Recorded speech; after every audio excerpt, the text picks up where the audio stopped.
What up, clowns?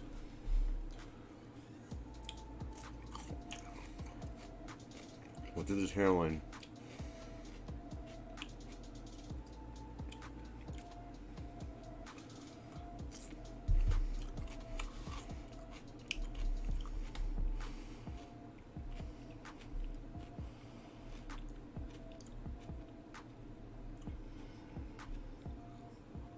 Sorry it took so long. I have to freaking take care of this freaking updates on my computer, and they're ridiculous. A little ridiculous. Oh, I gotta fix something.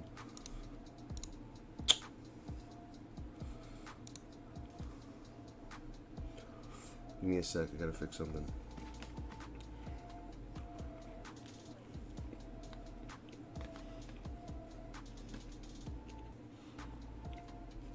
What was he arrested for?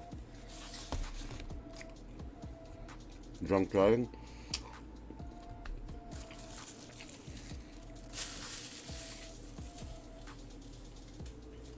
Clean this shit up.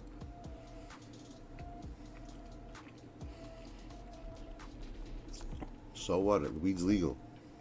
It's not illegal.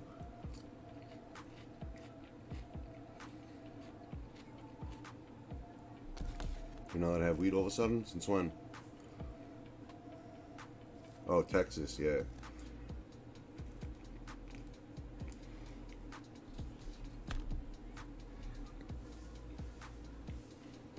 I feel like in Texas, everything's illegal.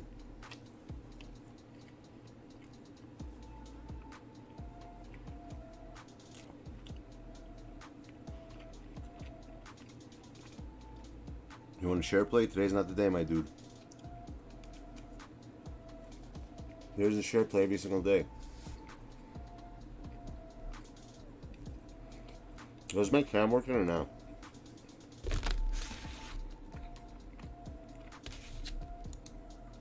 Now it is, right?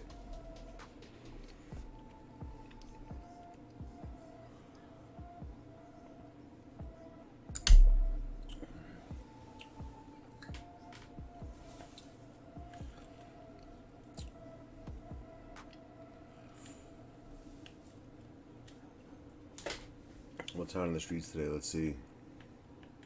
Who's the lion man? There's no chicken man over here. There's only lion man. I'm unknown. Interesting name. Who's that? Lakers? I like that. No, it's definitely freaking Aztec. He's the only one who can think of that. In Chichijima, everything's legal, my dude.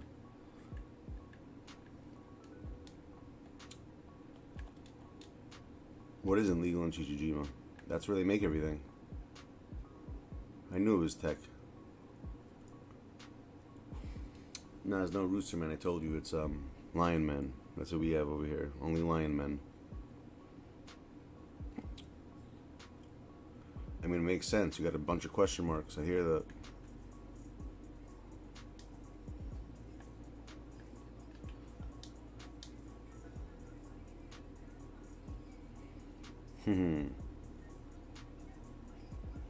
I mean, it makes sense.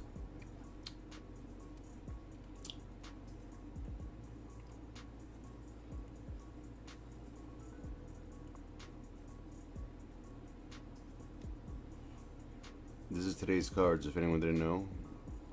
Hold on a sec. I'll show you today's cards.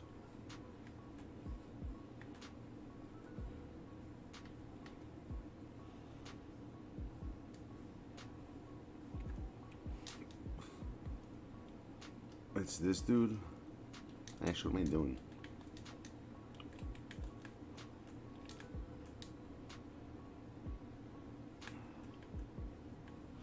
Brandon Instagram, I still don't have him, but here. It's Wiggins.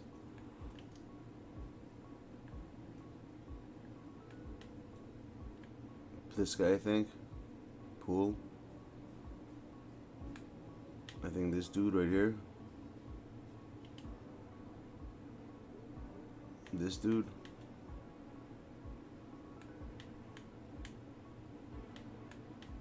Him. Wherever I don't even know how the hell you say his name, but him. And who the hell is this? Yo, doesn't he look like Caruso? Look at his face. He looks like Alex Caruso. With like a fro. What the hell's Fall Guys? I don't play Fall Guys. Yeah, he's got gingivitis. I hear that. Serious gingivitis. Like serious gingivitis. Look at that. Damn.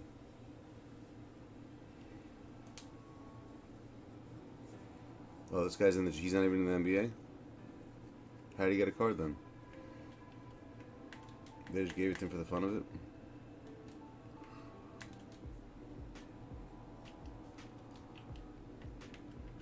Pajamas Washington. Look at that. Got his PJs on.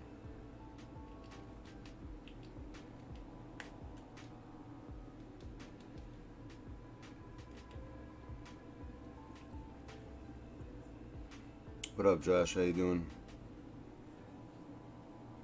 I was playing some kid earlier on 2K. He's actually pretty good. It's a close game. And I gotta show him how to do packs if he comes. Oh, Spence, what's up, man? You doing Fall Guys today?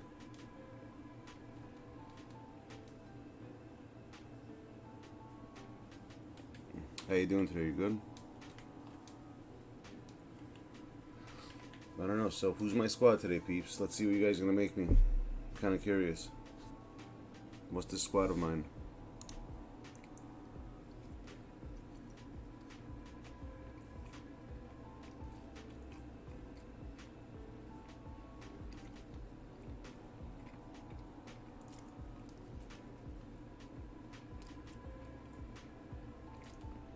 I don't even have Fall Guys.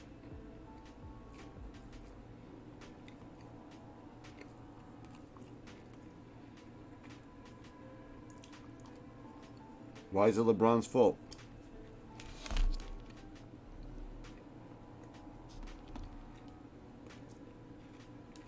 All right, Miles.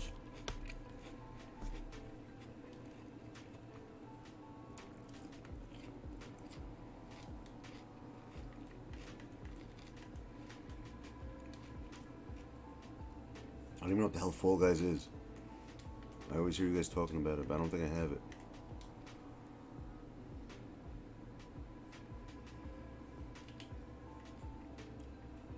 See, I don't have it. No Fall Guys.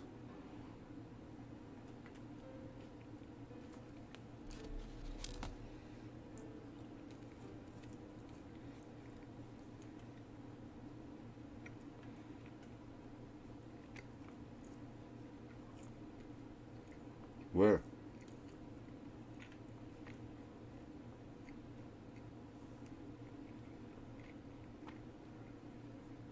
Does someone see it? I don't see it.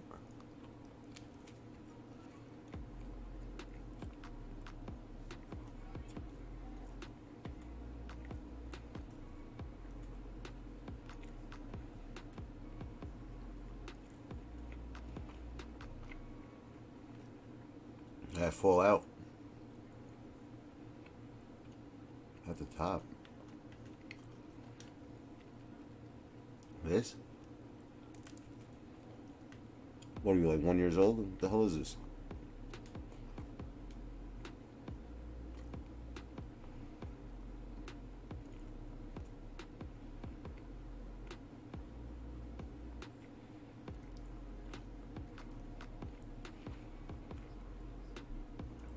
Looks interesting.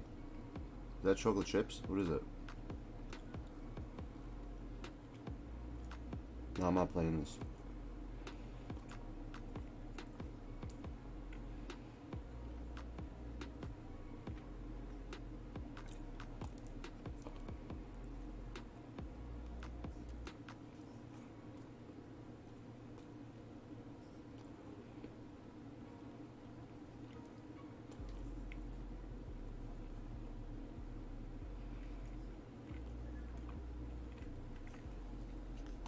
I just can't see myself playing that.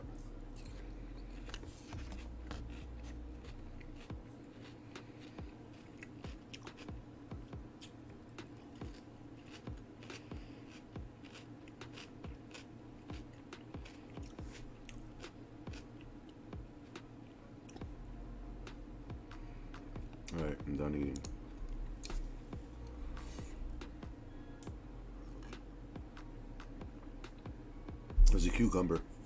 That's what I was eating. If you hear me crunching on something.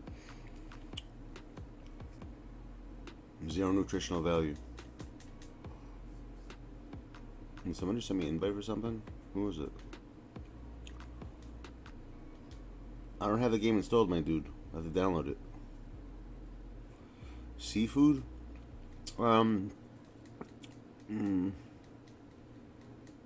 Salmon or tuna. I'm sorry, tuna. That's about it. That's the first I'll go. Yeah, but I don't have the game installed.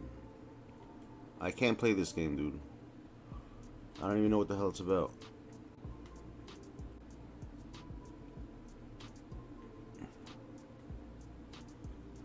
As to you, Fall Guys, make up your mind, peeps.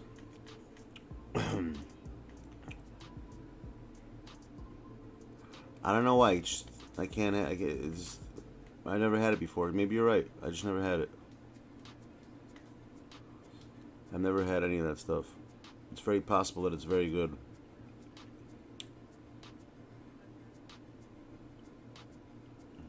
Oh yeah, we do. I forgot about that, Miles.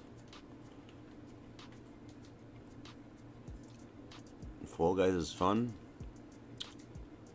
I don't know, it's a reason why I don't have it. I'm sure it is great, but I'm not playing that. When am I doing $5 games? Probably sometime next week.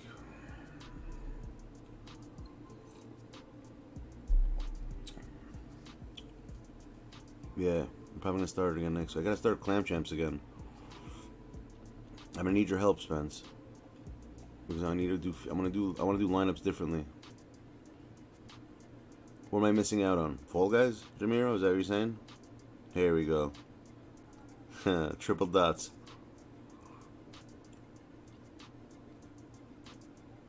Well, we're gonna make the lineups. I'm not doing no wheels.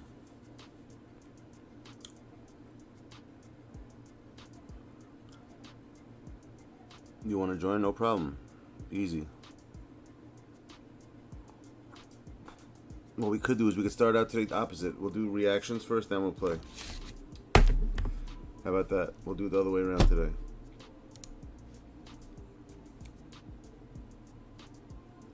That sound better?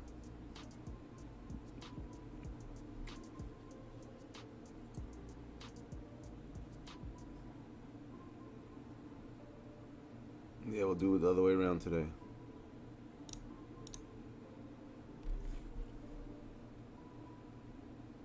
Alright, let's see. What's good today? What videos are good today?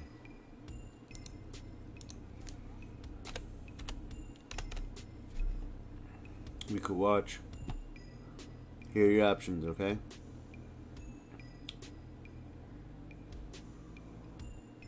We could do, where's that dude I found yesterday? He was actually good.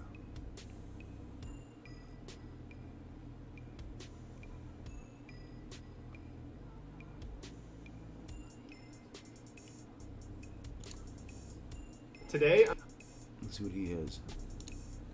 Anything new today? Mr. Bowler? Wow, he's already got 3.2 mil. That was at 2.8 like a day ago. Ridiculous. How do you get so many subs in a day? How does that even happen? If you had that many subs in like a day, it's like over like 100. How much is that? 2.8? It's like 40,000? That's crazy.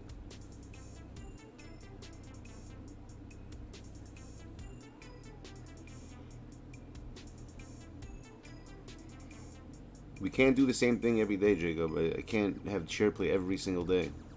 We'll do it again soon. Don't worry about it. It's not going anywhere.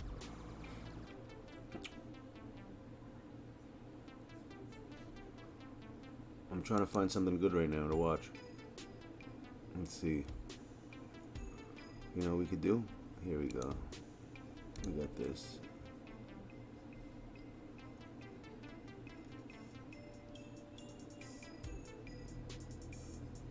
Huh.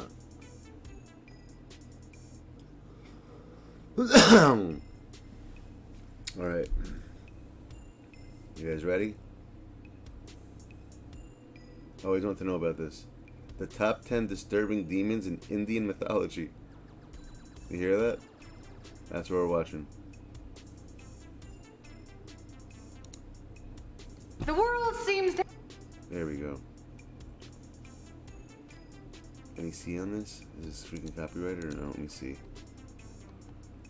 For business inquiries, Teresa Mother Marzovich.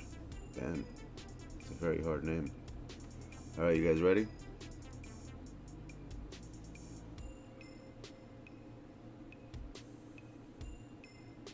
That makes sense.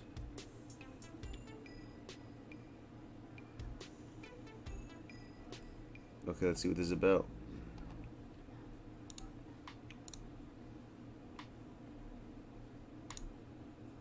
You guys see it or no? Oh, there we go. Yeah, when something has a face like this, you know something wrong. To have demons around every corner. If you needed more reasons to fear the dark, then I present you today's list. 3 or 2. From evil witches to the king of demons. Today we review our top 10 disturbing demons in Indian mythology. Let's get started. Heads up guys, I'm probably gonna brutalize some of these pronunciations because they aren't everywhere, and as well as you know, I'm just awful at them. So here we go. I welcome correction definitely as 3. always.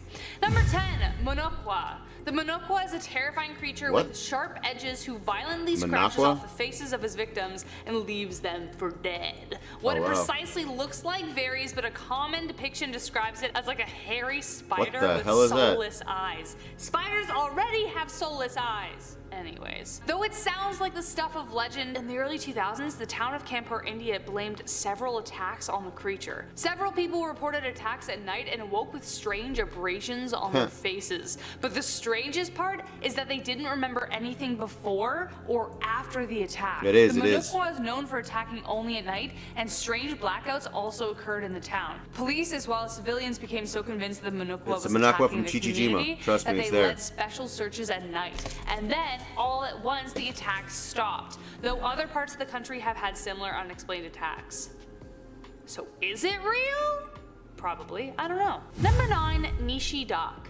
Ever think you heard someone calling your name, but no one is there? Well, if you do, make sure you wait until at least the 3rd time before you go looking. A Nishi Doc is a dark entity that lures travelers deep into the forest areas by making it sound like a loved one is calling to you. If curiosity gets the better of you, it will lead you to a deserted area. You saw that nose ring? How the hell does someone wear a nose ring that big? That's just no joke.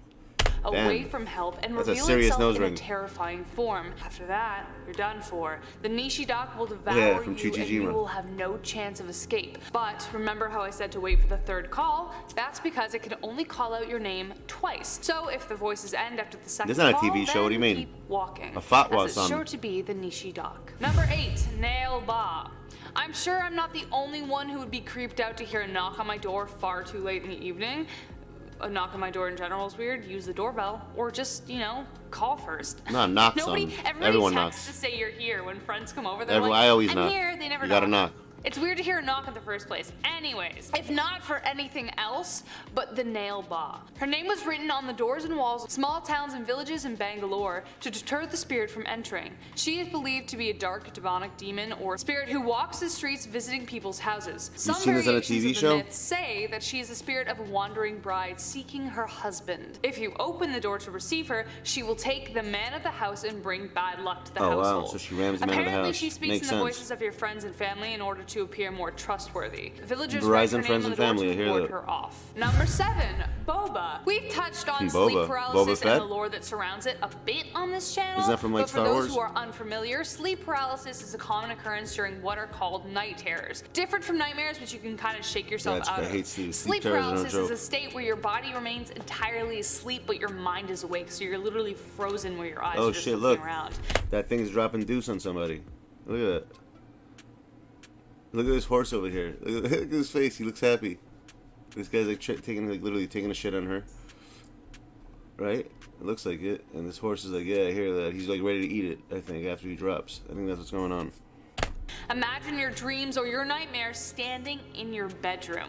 Many people report seeing odd shadowy shapes and feeling a pressure on their chest, which could be the result of the boba. The boba is a dark shadowy entity that preys on those who sleep on their back. It strangles its victims to death while asleep and is said to be a paranormal explanation for sleep paralysis. Number 6, Bach. Do you have a fear of dark water or not being able to see the bottom of the water? I get that. It gets dark down there and anything could be lurking beneath us as we swim. Don't look Bach. Even the Bach. The Bach is a grotesque creature who lurks near ponds and lakes and would do anything for a good meal of fish. The Bach is a common belief in the state of Assam, where fishermen rarely fish at night without garlic or chilies on them, because that's the only way to ward them off. Otherwise, the Bach will come from the water and disguise itself as a good friend. It will come and be like, hey, what are you doing here? Let's walk. It will walk with you for a bit and then strike. Not only will it steal the catch of the day. Yo, what would you peeps do legit if one of these things like popped up in your room one day? Would you talk to her or would you run? What would you do? She's not a 3. It's either 3 or 2, my dude. Yes and no. Who's irritating? I don't want the smoke. You think you'd fight one?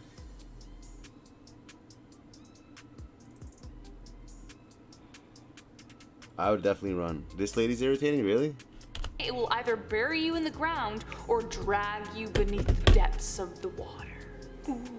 Terrifying, actually. I mean, she's a herb. That sounds awful. I hate that. I actually kind of always have that like weird imaginary moment when I'm walking by the ocean, but you didn't need to know that. Number 5, Vitalis. Vitalis are kind of like vampire-esque creature, except some gross extensions on their choice of cuisine. I always find this interesting. I never heard any of these. They're very hard.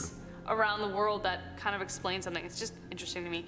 They are dark creatures that live in cremation grounds and seek corpses to latch onto. They can leave vessels as they please, but while occupied, they must use their magic to fuel their host with blood. Legend says that a Vitala is created every time a child dies and isn't given the proper burial rites. Once the Vitala finds a body, it slithers inside, twisting the face in a way that makes the eyes turn into slits, and some say they resemble fruit bats. When the Vitala sucks blood from a living human, it allows the Vitala to live forever, but that doesn't mean it's done gorging itself. Number 4, Hiranyakashipu. Now let's talk about the king. These are freaking nasty. I'm done with them.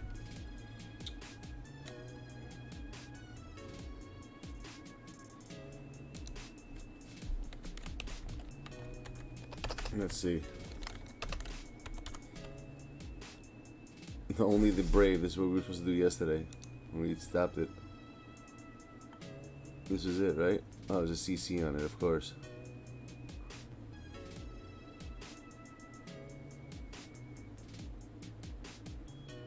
CC. CC. CC. Come on, man. This one has no CC. Are we brave?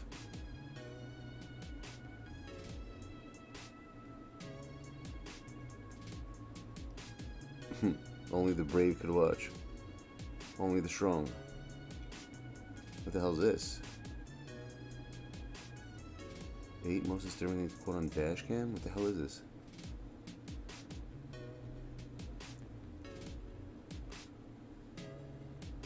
Are we watching this or no? It looks kind of weird.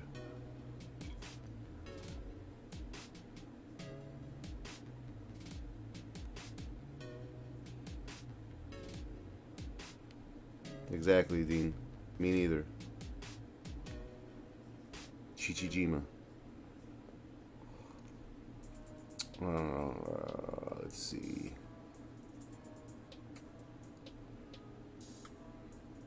Really? Top 10 true stories scarier than The Conjuring. Another woman. What's this? I want to hear that. Conjuring theories are pretty creepy, not gonna lie. What makes it creepier is that they are based off of the true case files of demonologists Ed and Lorraine Warren. Is the same girl? But today we are going to be sharing with you real stories that are way scarier than demons and the paranormal. From murderers that got away with their crimes and are still on the their run, eyebrows. to mysterious individuals who to this day have still not been identified. Let's talk about this and more only in today's video. Top 10 true stories scarier than The Conjuring Part 3. Let's see. But stay tuned until after, as Lindsay and I will be reading some pretty terrifying I think the one on the right's comments. definitely the one in the red shirt's We're reading like the hard meanest 3. comments out there that we've ever received. So The one stay looks to like the a end of freaking, this I video. don't know, like a walrus or something. I don't know. Starting off, number 10, Anne and Roger Brock. Roger and Anne thought they'd found the perfect Brandon home. Instagram. It always starts that way, doesn't it? $5,000 for a house?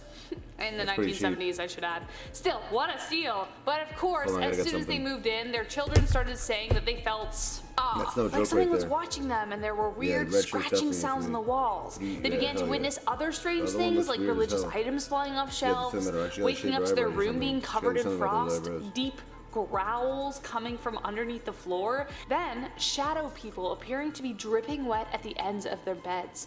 Roger Brock insisted that nothing was wrong and hadn't raised his kids to believe in spirits, but then when his youngest twins were baptized, they tried to get back into the house but couldn't.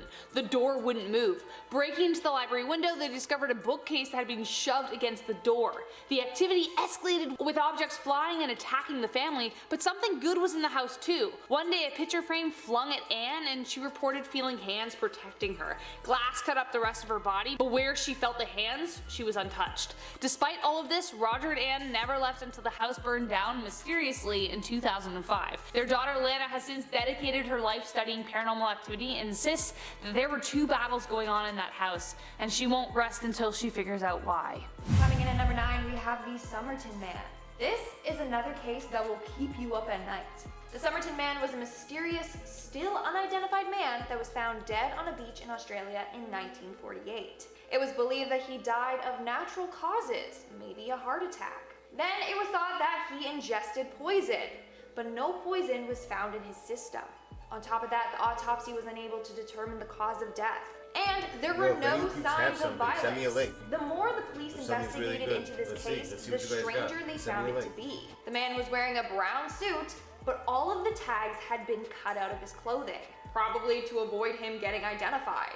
But the strangest thing though, is after re-examining the clothes, they found a hidden note rolled up in a secret pocket of his coat.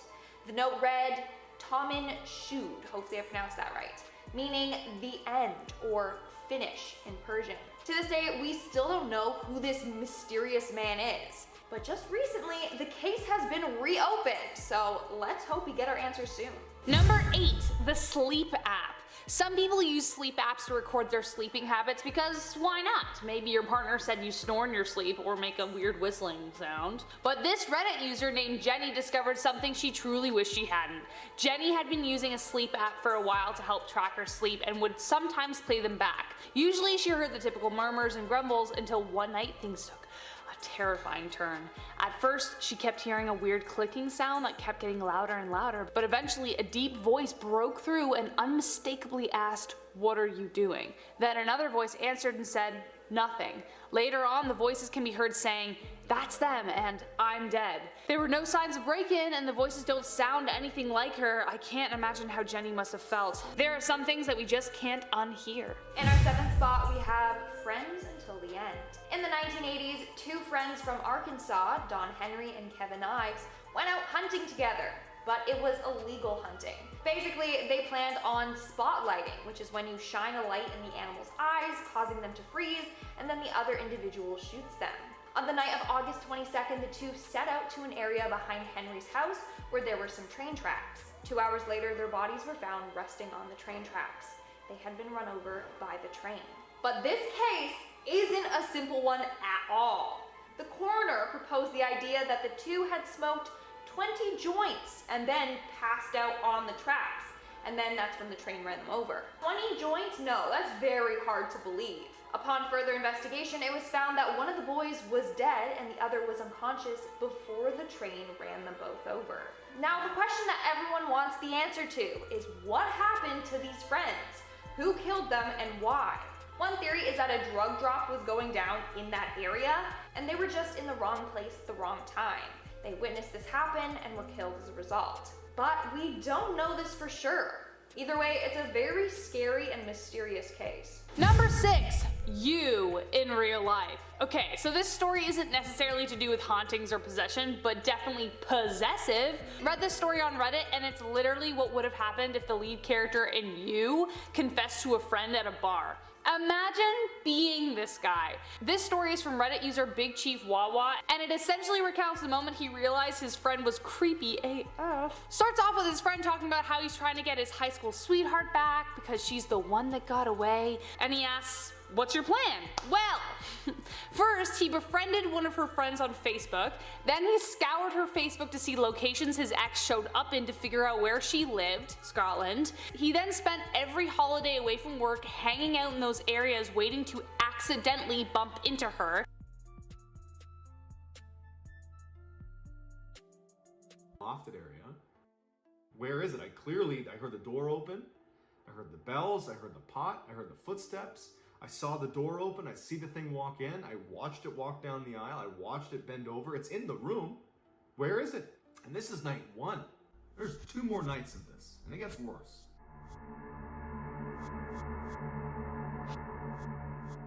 When I was 16 years old, I was an avid snowboarder. Starting from the time I was like 12 years old, I used to always go snowboarding with the same 2 guys, my 2 very close friends, Wolf and Nick. Every winter, it's short hair. Me, it's an older Nick, video, that's why Wolf he has short hair in this go one. up to Nick's Hold on a second, I'm just testing the audio cabin. for my It was phone. up in I the think White it's an echo. Mountains in I want New you to Hampshire. make sure it goes Snowboard, away. and it was great. trying to Every get the time we echo went off. up to this cabin in New Hampshire, it would be me, Wolf, Nick, and then Nick's mom and dad. Unexpectedly, leading into my 16-year-old winter, Nick's father passed away. We were actually planning on going on a trip to the mountains that winter. And I remember speaking to Wolf and being like, I don't know if it's even appropriate to ask about this trip, because we knew that Nick was very close to his father, and not to mention, like, every time we went on this particular, trip up to the mountains, Nick's dad was always with us, and it just seemed like, how can we possibly now go on this snowboarding trip? Not only is it a low priority item, but just the dynamic is all different now. Nick called us and was like, hey, so we are still gonna do the snowboarding trip. Man, that nigga knows is humongous, man. Like, that nigga does coke and so, with you. Wolf and I, we spoke and we're we're like, sniff, man. Nah, shit, you ain't getting like, no sniff. I don't do coke, he does. Their father, their husband, and so we agreed to go. So he passes away maybe a few months before we end up going up to the mountains.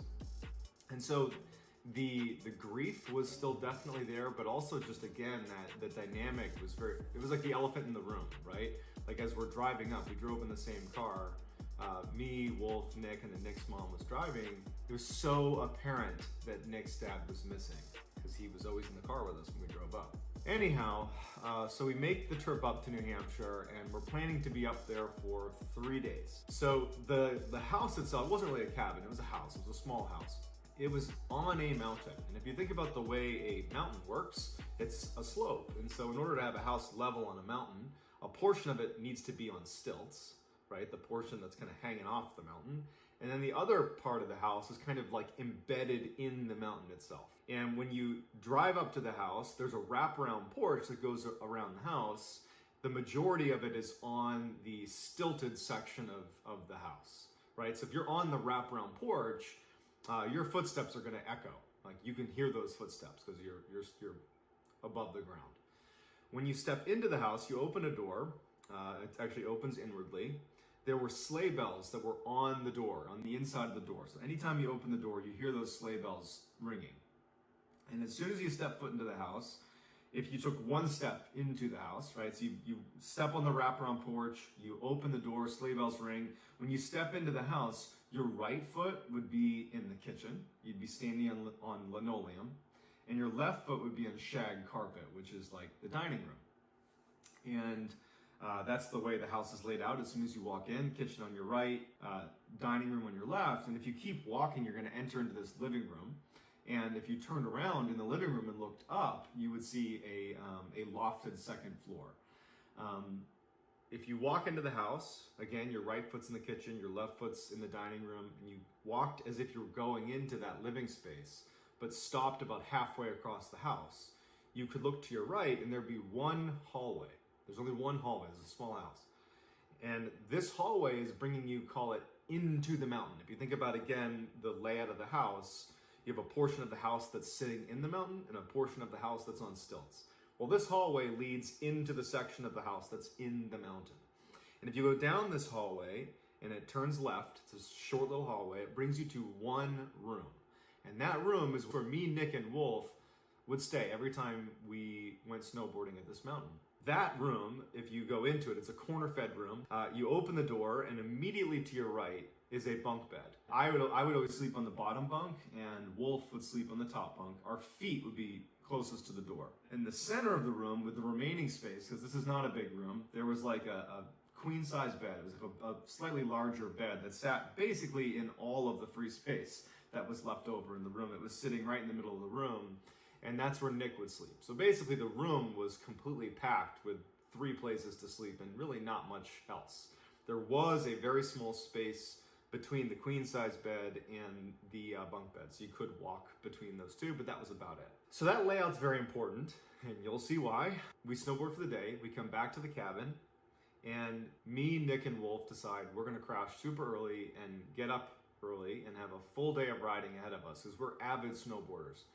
So we go to our room, the one that's kind of, you go down that hallway and you get to the room I just described. We planned on going to bed early, but we were excited, and so we stayed up gaming for a bit.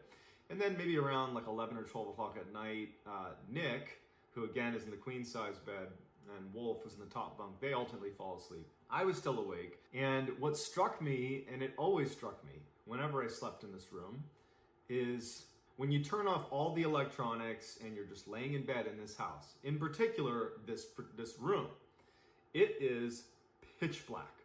There's no windows. You're in the segment of the house that's, you know, in the mountain.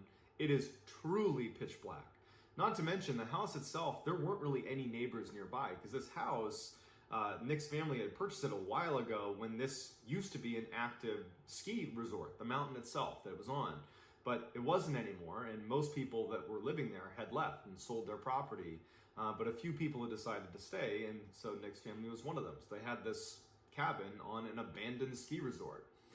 There was virtually no streetlights, there's virtually no neighbors, and so at night, when you're laying in this room, like I was this night, you're really struck by just how dark and quiet it is.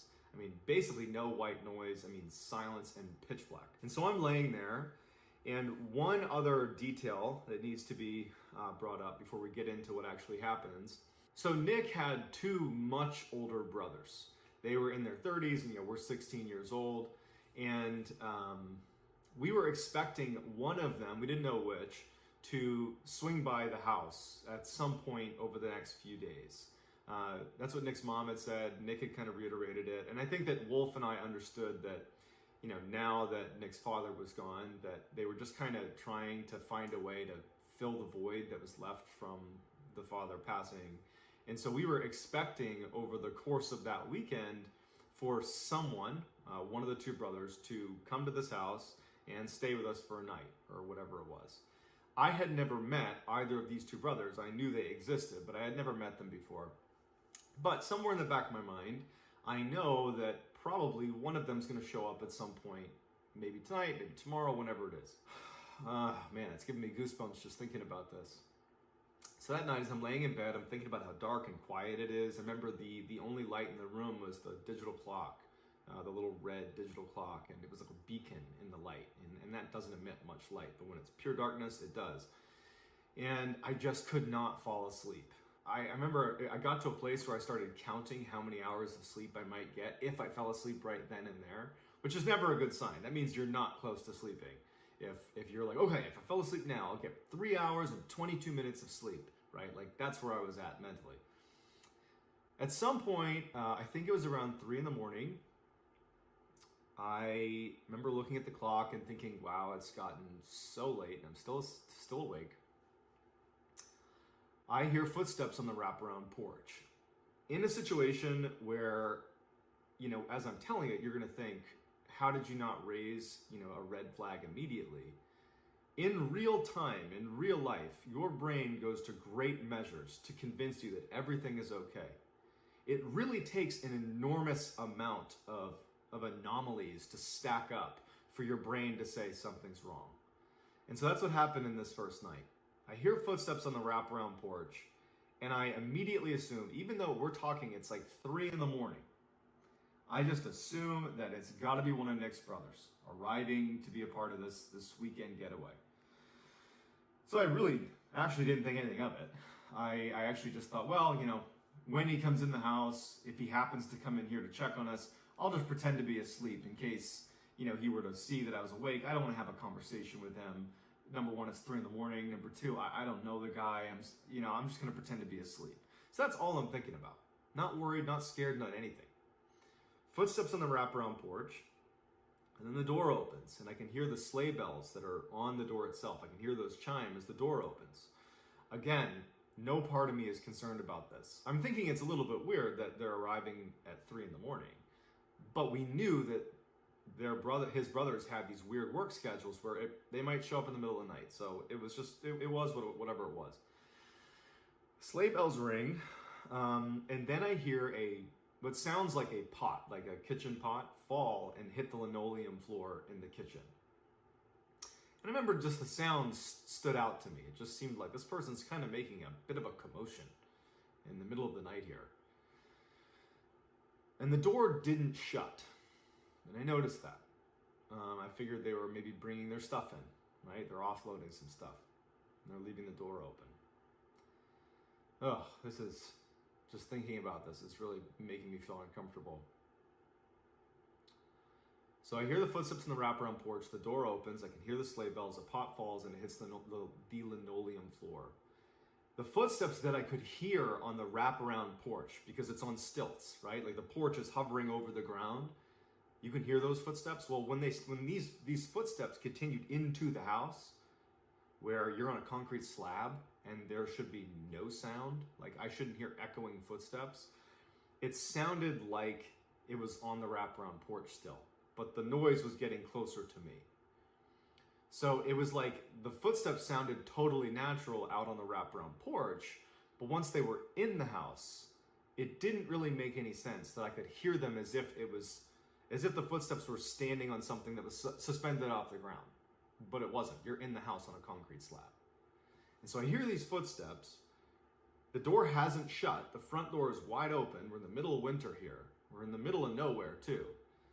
And I'm thinking about that, but I'm still thinking it's got to be Nick's brother, one of Nick's brothers. The footsteps continue through the house. And they stop about halfway through the house. If you open that door and walk halfway through the house.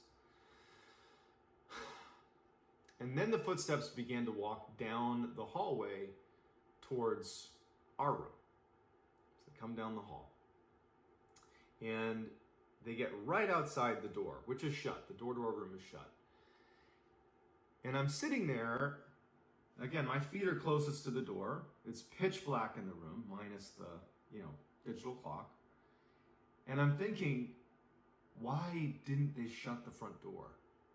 Of all the weird things that have happened, the fact that I'm hearing footsteps as if they're on the wraparound porch, but they're getting louder and moving through the house, the thing that really just made the hair on the back of my neck stand up was, why didn't they shut the front door?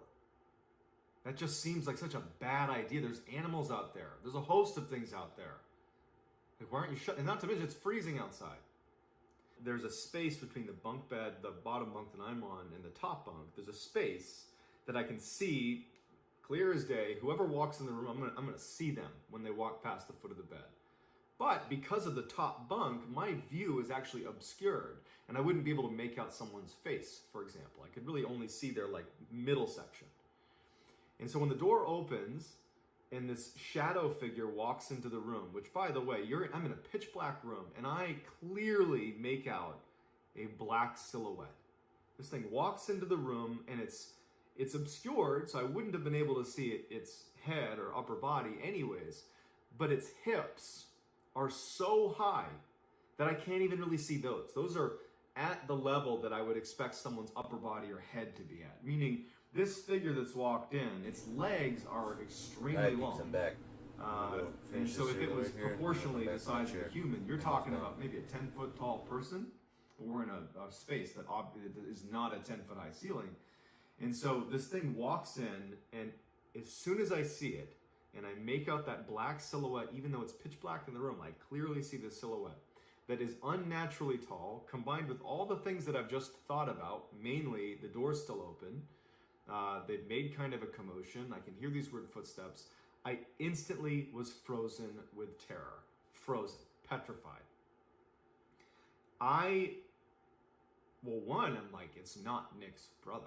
And even if we're not talking about paranormal here, this is such a bad situation. Even if that's just some dude who's come into the house, that's a really bad situation. So no matter what, this is a really bad situation, but what I'm looking at doesn't make sense. It's an unnaturally tall person. They've left the door open, and I hear their footsteps all over the house, and it walks in past the foot of the bed. And I'm laying there, and I can't see higher than its waist because it's obscured by the top bunk.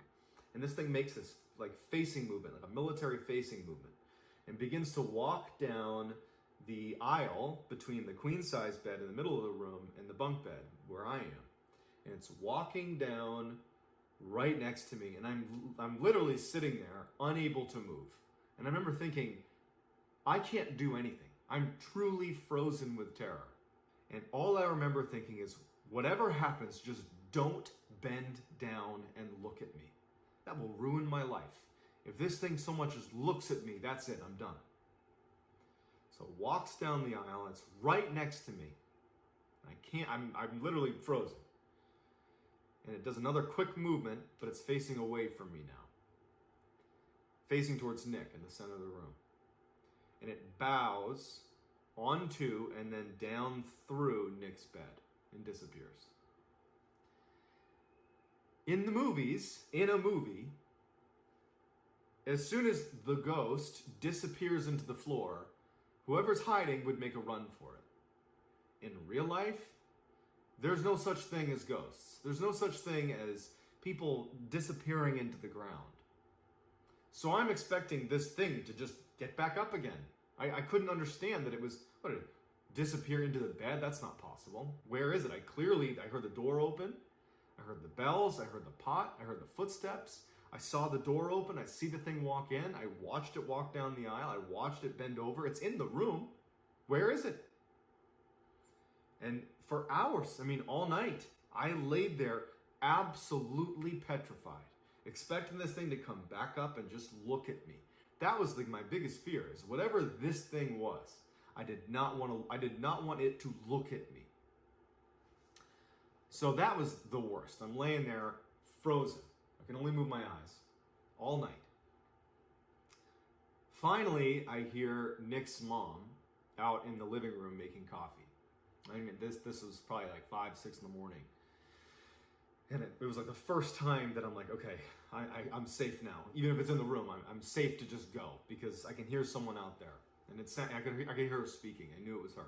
And so I go right out there. And now you got to understand that even though this was a horrible situation that I still can't really explain, I know that she has just lost her husband. And so the idea of approaching the subject, which effectively is going to turn into ghosts. Yo, honestly, that's crazy. I don't know how the hell what I would do if I saw something like that. Just pop up and I'd probably be bugged out too and just hide under the covers or something. Right? I've never had a paranormal experience. I've never had a paranormal experience since. Right? I'm more or less a skeptic, and I'm going to go out there and I'm going to start talking about ghosts to the woman who's recently bereaved. It just felt really inappropriate. And so I was really struggling with how I wanted to communicate what happened. And so I went to the table, she got me a cup of coffee, and and we know each other well, she knows me well. What up, Kyle? She definitely picked up that something was wrong, but didn't really ask anything yet. She was just kind of puzzling, kind of sizing me up a little bit. And the only thing I could think to do was to just ask, hey, did either of your 2 sons, Nick's older 2 brothers, did they stop by at any point last night? Did they stop by? She's like, no. And I'm sitting there like, okay. The hell? And I'm just like, I must have had a reaction that was obvious to her. And she just goes, I heard my husband here last night too. What? Damn. And, you know. So he's not crazy. That made it a lot worse. Oh. Because on the one hand, you Yeah, have a that's pretty situation crazy. where she is confirming something that part of me hopes is a bad dream. Number two, she's now saying it's her husband.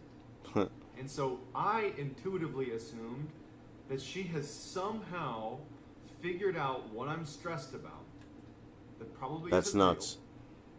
real. And because she's grieving, she's created a story where her husband is now in the house, you know, looking over us. I really believe that she didn't hear anything. That she just somehow understood. Nah, she must that have. I had this weird. There's no freaking way she would know that. It into a, oh, my husband's in the house. No way. And I just couldn't ask any more questions at that point. I felt like I had set her up for this awkward exchange. I felt really bad that like that was the discussion we were having. I also thought like if that's true, I don't want to have this conversation. Like I really was just dumbfounded on what to do in this situation. And this is night one. There's 2 more nights of this, and it gets worse. So Nick and Wolf eventually come out I hear that, Spence. of the bedroom, and they come to the dining room. And the same way I felt messed up. reserved talking to Nick's mom about what happened, I had the same feelings about Nick, because it was his father. And I also just felt like that would be inappropriate. But Wolf, he's not a family member, and he's my buddy, and I kind of pulled him aside, and I kind of told him what was going on as best as I could. But I kept it like kind of generic. I was like, yeah, I could have sworn I heard someone in the house last night. Like I could have sworn. Damn. And he's like, yeah, you know, you probably dreamed it, you know, like that's. Yeah, that's, probably that's dreamed my ass. And I was like, no, like I wasn't, but I can't make sense of it. And I was like, can you just do me a favor? And at this point, Nick actually overheard the conversation, and I very much kind of cut ties with what I was talking about. I was like, yeah, I just thought I heard something last night. It's just me freaking myself out. And I was like, can you guys tonight, when we get back from snowboarding, can I fall asleep ahead of you? That way I'm asleep, you guys can just fall asleep after I do, and then I'll sleep through the night, no big deal. And they're like, all right, yeah, weirdo, whatever. So I'm like, all right, my big plan is I'm just gonna go to bed really, really early. Because I didn't sleep the night before. Story's so crazy. I'm thinking, oh, I'll fall asleep right away. So we go out, we snowboard for the day, my mind is off of what happened, and frankly, I'm starting to convince myself that had to have been, you know, sleep paralysis. How could it have been? The lady told you she saw the same thing. I was Googling some stuff, maybe sleep paralysis, maybe it was just like a really intense dream. You know, I would just like, there has to be something. Like this is too weird, it has to be something explainable. Turns out it wasn't. We get back from snowboarding, and I am immediately going to bed. Pretty much immediately. It was like maybe 6 o'clock. I was like, I'm going to bed. And I get in bed, and all I'm thinking about is what happened the night before, and I can't fall asleep. Eventually, Nick and Wolf, they come in the room, and they're trying their best to stay awake so that I can fall asleep, but it's getting later and later, and I can't fall asleep. And now I'm back to that, like, okay, if I fall asleep now, I get 6 hours of sleep. And they finally just said, hey man, I'm tired, I'm going to bed. So they both fall asleep, and I'm awake. Damn. And I was so upset with myself. Like, you screwed yourself. Why didn't you just fall asleep, you dummy? And I remember the only thing that I did that really made this real, looking back at it, is I put a knife, like a kitchen knife or something, in the springs above me. So I'm in the bottom bunk, like basically right under the top bunk. I put a knife in there. And I'm laying in bed, and I'm constantly looking over at the digital clock. And it was probably around 3 a.m. It was late enough that it was like, okay, this is about the time that happened last night. And my heart just sunk when I heard those footsteps in the wraparound porch. Damn. Again. They sounded the same as they did the night before. I was like, that has to be one of Nick's brothers. The door opens, I hear the sleigh bells, I hear the frickin' pot fall on the ground. It was like Well, the same thing happens daily? I don't get it. Thing is happening. And these footsteps start walking through the house.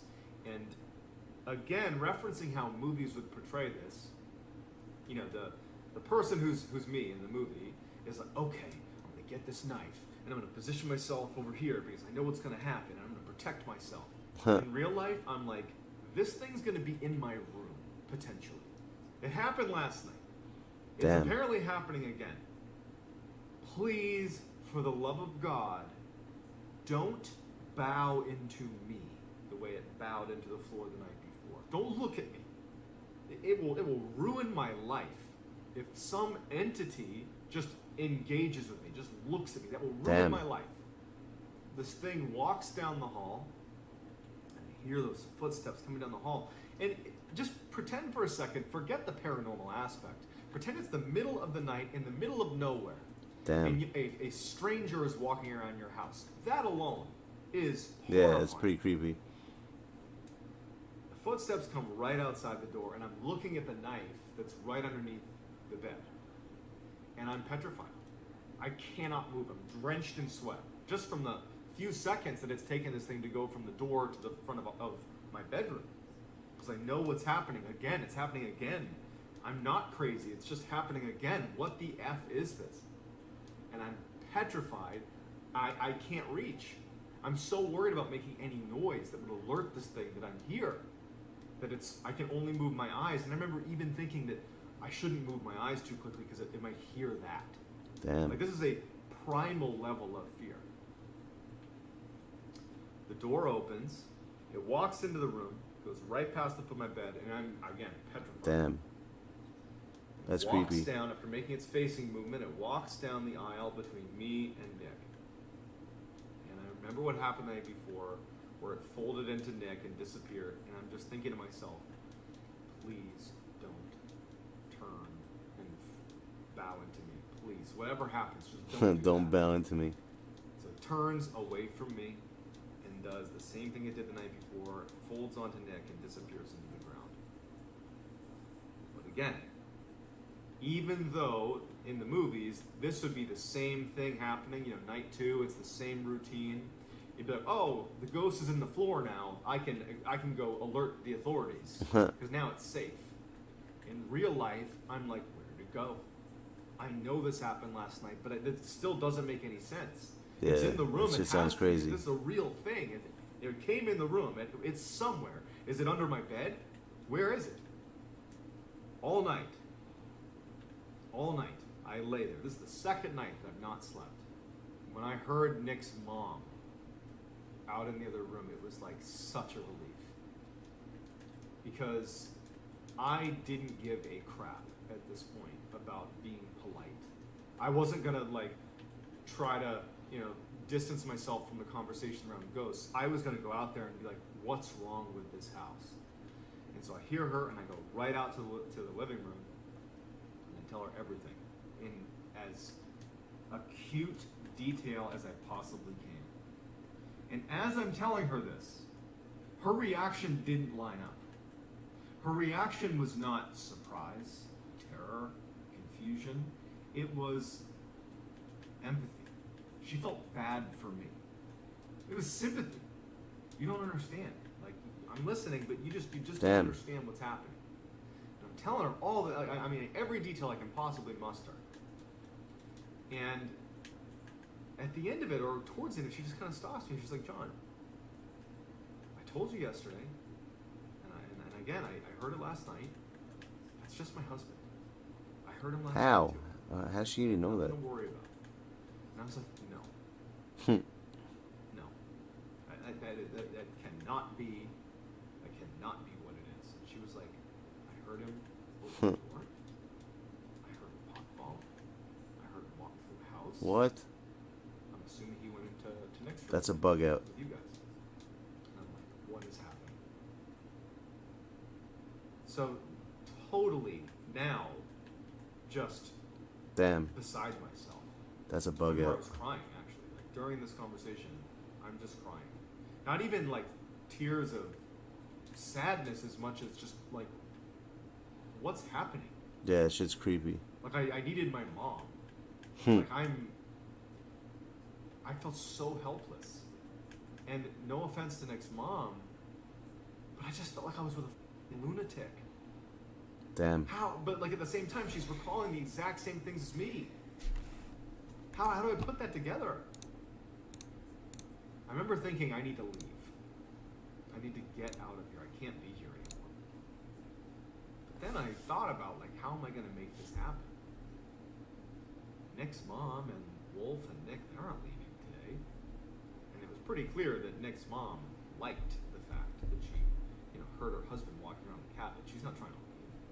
There's one more night that we're here, and I would have to tell my parents to drive, my mom or my dad, to drive to New Hampshire and come get me because I'm seeing ghosts. Like, this was a trip that I loved. I looked forward to this trip every year. It wouldn't have made any sense, and they would have been like, what's wrong with you? And I honestly was not prepared to have those conversations with my mom and dad. I was not prepared to be like, let me tell you about the ghost I saw over the past 2 days. And so I was just kind of resigned and decided to stay. In retrospect, I think I should have called my parents and been like, that's what parents are for. Like, get the hell up here, it doesn't matter why, come get me. But it was such a confusing it's a bug out moment that I had no blueprint for how to handle, so I just stayed. Nick and Wolf finally get up, and I remember I made the decision as I'm sitting there thinking about what's happening is Nick's mom is reassuring me, you know, about her husband being in the house, and I make the decision that I'm going to stay. Nick and Wolf come out of the room, and they come over, and Wolf pretty much immediately looks at me to get a gauge on what happened, and you can see it all over my face. I've been crying, and I told them what happened. And you know, Nick was always kind of a stoic, and he was just unaffected. You know, Wolf, on the other hand, was more inclined to, at a minimum, believe something was happening. He didn't know if it was a ghost or not, but he certainly understood that something's going on. And the fact that Nick's mom, as I'm explaining to Nick and Wolf what's going on, she was like reinforcing my argument. Yeah, I heard him too. I heard the door open. Yeah, I was upstairs. I heard him walk through the house. And Wolf's like, what's going on? And Nick is like, he didn't want to hear it, kind of. It probably was uncomfortable. It's about his father, or ultimately talking about his father. Before we went out snowboarding for the day, because Nick's mom would drive us and drop us off, she brought us to a local store, and we bought a coffee table because they've been looking to replace the one that was in their house. Basically, when you walk into the house, instead of turning down the hallway towards our room, if you just keep walking into the lofted area, at the foot of the stairs was a coffee table where they kept a landline phone because you're in the middle of nowhere and you got to have some way to call, and they put it right at the foot of the stairs in this little coffee table. But it had broken, or it was old, or whatever. I know they wanted a new one for a long time. We went out and got it. Me, Nick, and Wolf, we go, we snowboard, we come back, we help offload the coffee table into the house, we put it at the foot of the stairs, and that night we go to bed. I was ruthless in trying to keep Wolf and Nick awake. I mean, I wasn't even trying to make jokes out of it. I was like straight up kicking the bunk, like kicking Wolf's bunk, like literally shaking Nick. I was doing everything in my power. That shit's crazy. Because I couldn't sleep. I'm terrified. I'm terrified. It was like the opposite of how excited you get before Christmas and you can't sleep. It was like the opposite of those feelings, but you still can't sleep. It was like, this is the worst night of my life. And also, the nail in the coffin, if you will, is during the day that day, we found out that neither of Nick's two brothers were going to be making the trip. They weren't going to make it. So no one's going to be at the house. No one should be at the house except for us. And so that night I'm laying there, and after all my attempts to keep Nick and Wolf awake, they fall asleep. Everyone's asleep. The house is pitch black. It's silent. And around 2, 3 in the morning, I'm getting goosebumps just thinking about it. I hear those footsteps on the wraparound porch. The door opens and I hear the sleigh bells. What are the sleigh bells? Pot falls on the ground. Footsteps walk into the house. And this is the third time that this has happened. So in a way, this was the first time that I was expecting something to happen. For it to walk down the hall, come in the room, to come next to me, fold into Nick, and then that's it. This was the first time I had a little bit of, call it security, that something was going to happen, and I understood what was going to happen. I didn't understand it, but I expected something to happen. But this was not the case this night. It walked into the house. Everything was the same. It walked into the house, but instead of going down the hallway towards our room, it kept walking into the lofted area. And the lofted area, from where I was laying, my foot's at the door, my head's back here, the wall straight, if I like sat up in bed and looked straight, the wall right there led into the area where this thing was. So I'm basically, if there wasn't a wall, I'd be looking dead at this thing. And I'm waiting for it to walk through the wall. As crazy as that sounds, I'm just anticipating something coming through the wall. After a long pause of it being in that lofted area, I hear it go up the steps. Listening to the creak of the steps as it goes up the steps, it makes my skin crawl. It's making me like emotional thinking about how terrifying that was. Walks up the stairs, and now it's above me. Damn. If the past 2 nights are any example, this thing has sunk into the ground 2 nights in a row and disappeared. And so now my fear is it's going to literally come through the ceiling, through the bunk, onto me. That's nuts. The sound stopped when it was upstairs. Got upstairs, and that's where Nick's mom slept. She was upstairs. So I laid in bed, petrified once again. I got my stupid knife sitting in the underside of the bed above me. And hours. That's crazy, Spence. For my literal 100 points. Come through, some entity comes through the ceiling and goes into me. Or even just if it was like on the ceiling, and if out of my peripheries I'm watching like this beast. That's funny as come hell. through the ceiling and float down and into Nick. It's all these thoughts in my head. They didn't make any sense. They were terrifying, but they were happening. The story's I crazy. laid in bed and I couldn't fall asleep. I was now coming up on 3 days without sleep. So at some point that night, I did fall asleep, probably just out of sheer exhaustion. At some point in the morning, early morning, now probably like 5 in the morning, I wake up. 1:31 to 31. Nick's mom. It didn't sound like she was making coffee. It sounded like something was wrong. I couldn't place it, but it just sounded like she was acting emotional somehow. I couldn't tell if she was crying or not. But now it's like it's the morning, it's my last day, I'm leaving today, I'm up, I'm out. And as soon as I walk out of the hallway and I look to the left, He is a big the sweat. dining room where I expect to see Nick's mom, and she's not there. And she's actually over at the foot of the stairs in the lofted kind of living room area next to this new coffee table. After this is over, I'm going to show you guys a She's score. standing over this coffee table at the foot of the stairs where the entity had been the night before, the one deviation from the other 2 nights. And she's crying. Come here. She points to the coffee table. She's down on her knees looking at the table. And now I can tell she's probably crying tears of joy. Because scratched into the coffee table were the words, "I love you." I was like, I'm done. That's crazy. I ended my friendships with certainly Nick. Wolf to a lesser degree, but I stopped snowboarding. I didn't go back to that cabin. I wouldn't go back. I don't know why you didn't leave while you were there. What the hell you waited for? Theories about what happened. But she wrote it probably. You know, Nick's mom, it's possible she could have created a narrative, made it about her husband, and then she could have just as easily scratched that into the table. The "I love you." That could have been her. Nah, but what about you called the it's pots? also possible that she had sleep paralysis and I had sleep paralysis. Nah. Somehow we synchronized and at the same Nah, position, man. and she scratched in the table. Or, to be honest, what I believe, that was a ghost. And that it interacted with the physical world. It did. It did walk around the house. It did. It did carve "I love you" into that table. And, you know, it's the only time in my entire life that I've had anything happen like that. I don't have any other That's paranormal creepy. stories before or after. That's it. I hope you enjoyed that. I'm going to continue to do long versions of my ghost stories and scary stories that I find that I usually... Yo, how creepy is that, peeps? Tell me it wasn't creepy at all. That was a crazy ass story. Like legit crazy.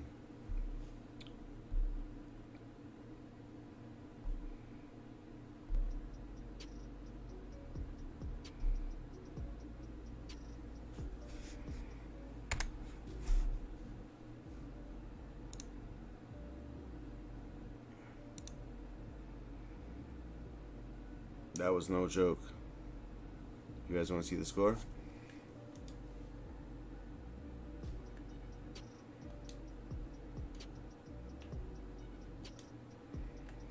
Where the hell is it?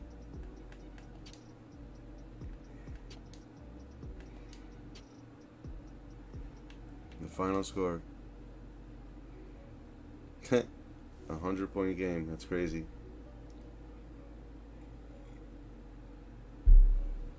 Well, that's, yeah, I mean, he went through that. I mean, I don't even know what the hell I would do dealing with all that. That was crazy. You guys heard this. Whoever paid attention knows.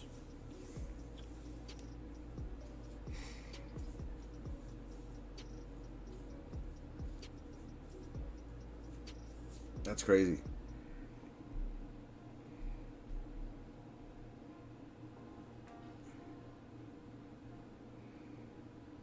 Yeah, I'll play a horse.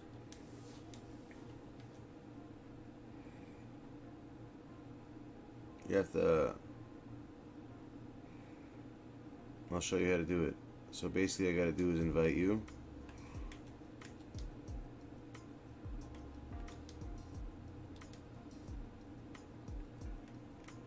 Where's your name? I know something with an A, right? Ajarath? I can't even spell it. Pronounce it, I mean. Ajath? You're not on. You're at gyms? Be good, my dude. Oh, you're not on yet? Yeah, you basically just go into... We play horse like this. You go into freaking freestyle mode. And then we, what up, Jamiro?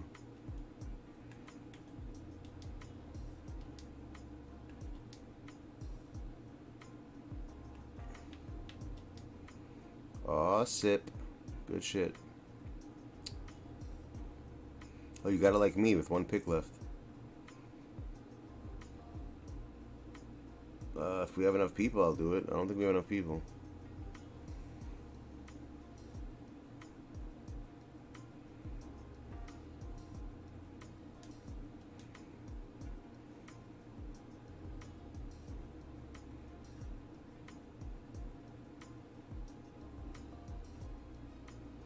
The previous picture? Which previous picture?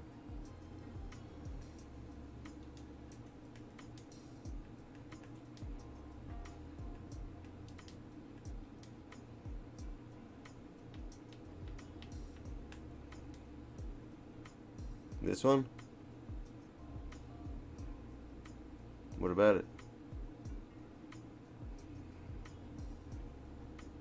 Oh, the score is still 31?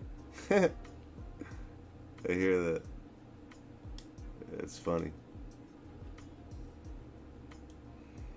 The score was still 31.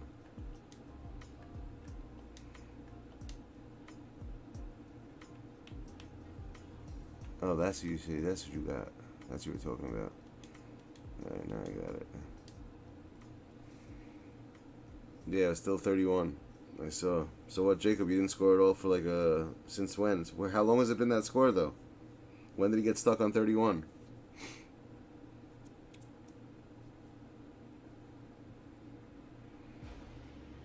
Yeah, you gotta start a party with me, and then I gotta you gotta do a share screen with me, and then I pin it to the side, and you'll see.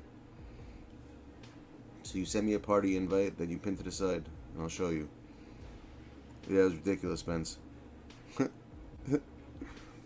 The guy at 31. That's insane. Tank Top Joe, son. You hear that? I gotta get a tank top on right now, so I can be Tank Top Joe. I gotta smoke a swig. After watching a score like that. How could you not, right? After seeing that score? Damn.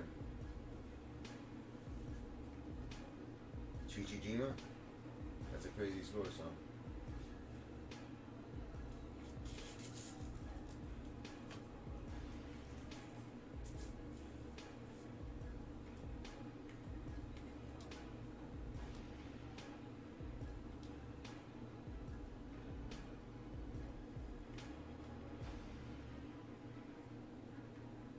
Now you gotta do a share screen on top. Just do share screen and that's it. This thing you gotta hit. Start a share screen.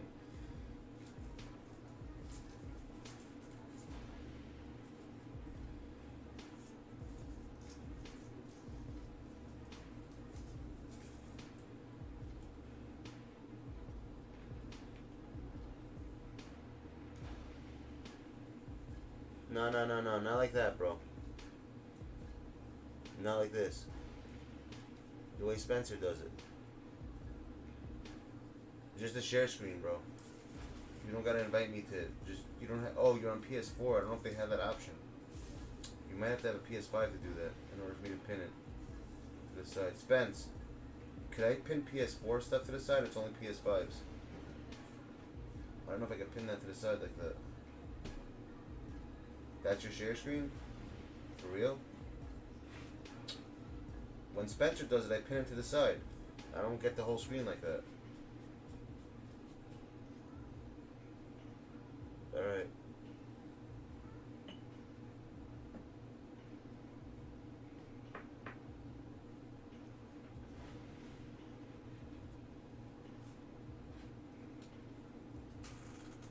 Let me see what's up.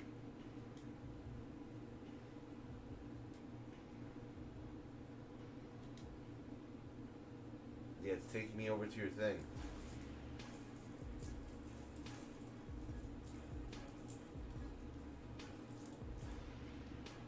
Most likely, yeah, Jacob. We do it all the time. I just have an issue right now with my freaking card, so I'm trying to fix. I don't know what the hell's wrong with it again. For some reason, I'm getting error messages when I buy stuff. I don't know why. Nah, no one's replacing Spencer. Can I pin this to the side though? How do I pin it to the side? I don't think you can do it on PS4. Like that. I'm gonna try to. Hold on a second. Let me see.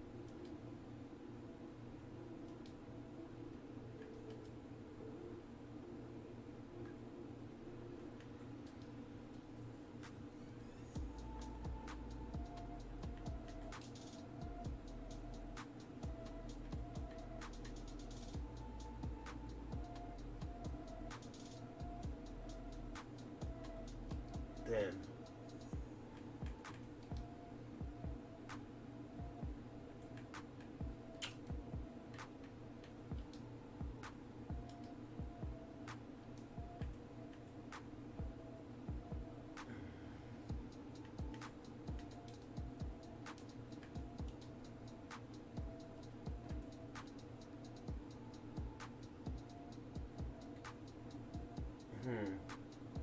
I don't know, when I do with Spencer, it doesn't do this.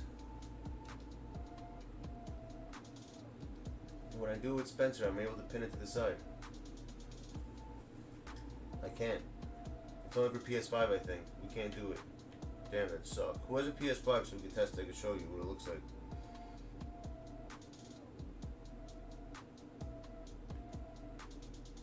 That sucks. Damn, that sucks.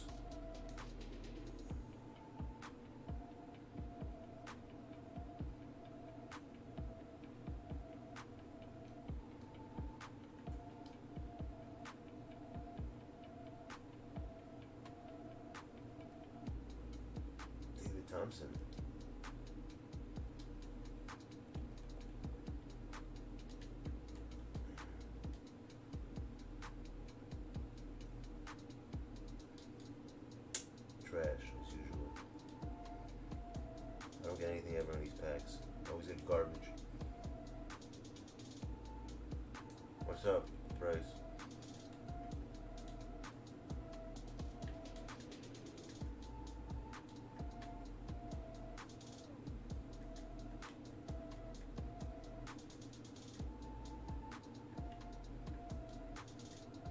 See, I got an error message. Let's say I want to buy something. Let me show you what happens. Let me just show you guys something. I don't know why. Let's say I do this. Look what happens. See? An unidentified error occurred. I always get that from now on. I don't know why. Every time I try to get anything with my card. Even here, not on here.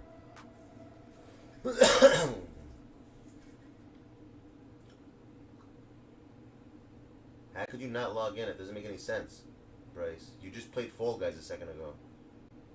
How could you not log in? I don't understand.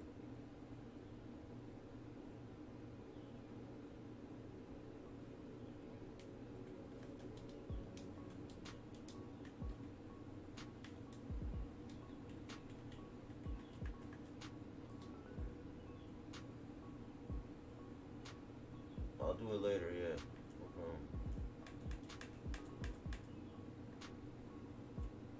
Where's your name over here? Address? How do you spell it? Is it A? I don't ever see you. Are you like hidden?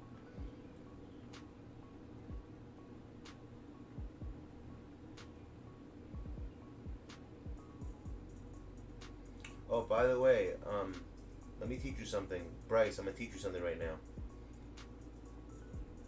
No, it's not gonna spend too much. It's been doing that for a while. It's I know why. I'll tell you what to do, Bryce. You got to install this app on your phone if you have an iPhone or an Android called PS4 Remote Play, right? And you could actually do it from your bed. You know that, right? You could control in your house from your Wi-Fi. You can control your whole console. And you can actually play the game from your bed, from your iPhone. You know that?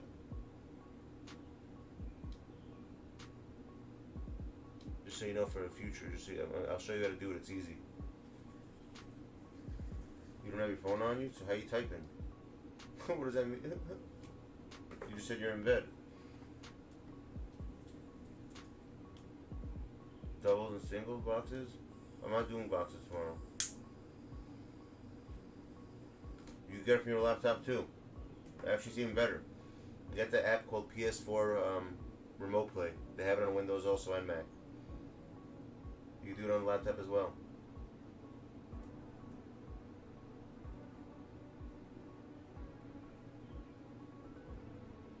You can actually log on and you could actually control your whole entire PlayStation from it. It's pretty cool.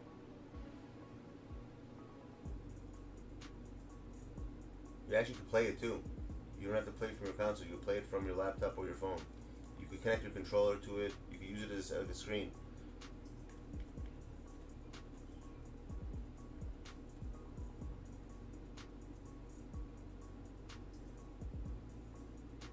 Alright, yeah, I'll do it for you. I'm just telling you in general. That's how you do it.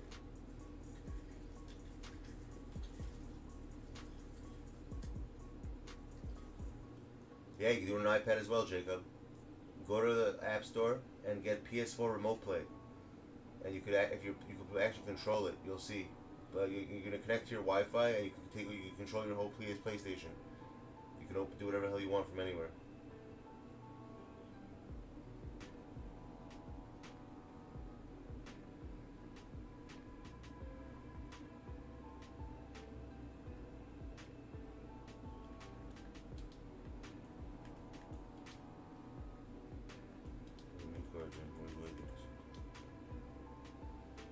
There we go.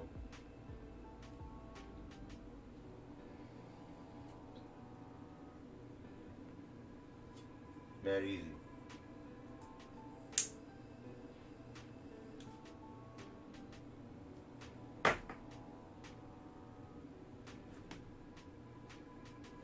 I don't have my headset in. Hold on a sec.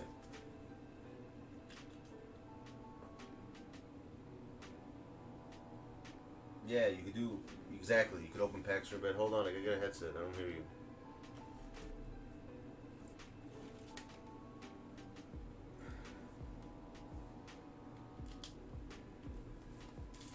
Hold on, what's my headset? Which one's the right and left? I always get confused. I think it's this way.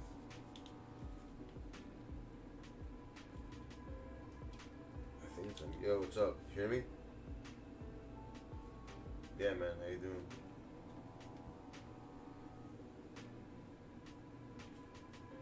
Sounds a little bit like what's it called though? Echoey.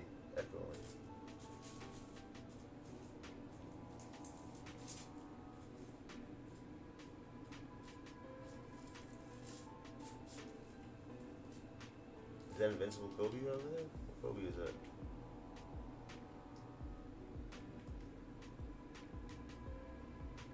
Mac and cheese.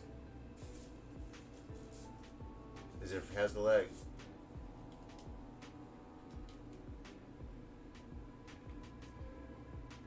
If you have fast internet, my dude, it doesn't matter. You could be anywhere in the world. Yeah, it's only when you have. Some people have slow internet. They're the only ones who can't do this. Why can't they hear you? The stream can hear him. Why not? Hold on one second. You guys can't hear him? Let me see if I can fix that. How do I do that? Say something? I want to see something. No, it's not. He's right. It's not going to work. I got to put it on through the... I know what to do, though. Yeah, I know you can't, Tech. I know what I have to do. I have to put on the, what's it called? I have to change the input to the headset of the PlayStation for my computer. How the hell do I do that? Let me think. Is that it?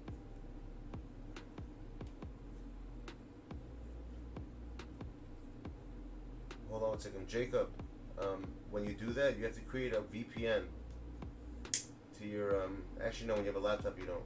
You have to leave your PlayStation on. You can't shut it down if you're doing that. That's what. I'm not sure how to do this. I don't know how. I don't know how to do it. There's a way to do it though. I gotta figure it out.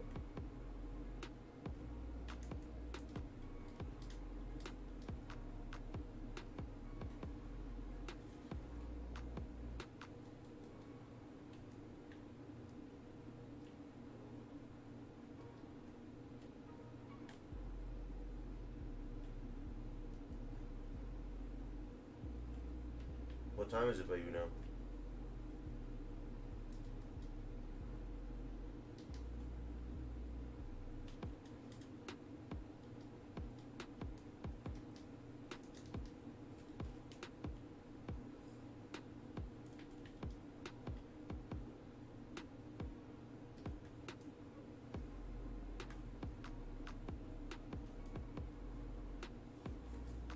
I can't wait to sit to the bottom of my ear.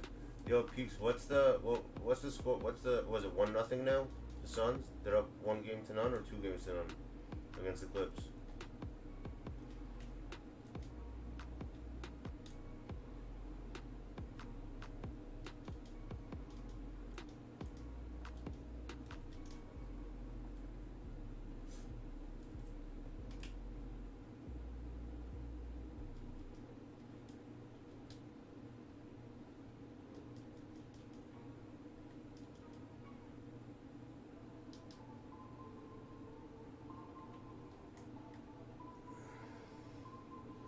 It's 2 already?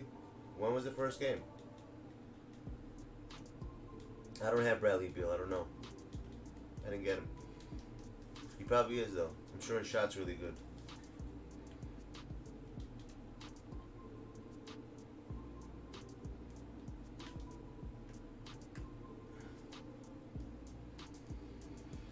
Ty said he's really good. That's all I know. Ty most of the card's good, I think. So whatever he says, usually he's right.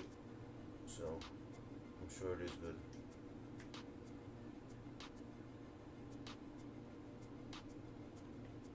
How much is he running for right now in the market? What's he selling for? Like 200?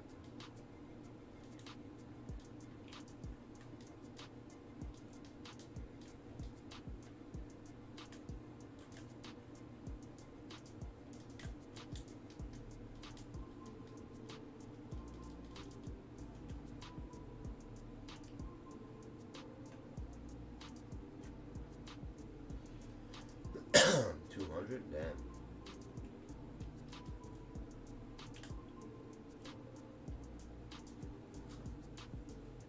That's a lot. Shouldn't be that much. Seems like a lot for that card.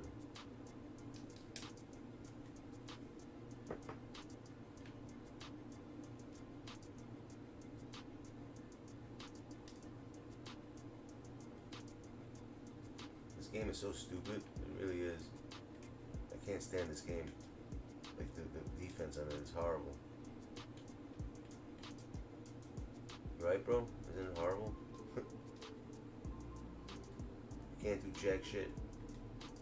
Like, you try to, like, control the player. It's so easy to run around them.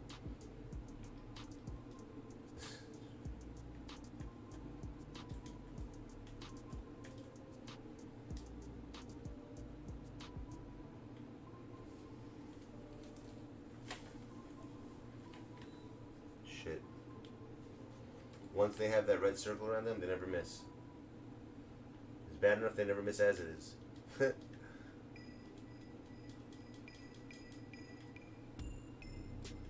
I have 0 lag. I don't know about you. I don't have any lag. You got crazy lag on your end?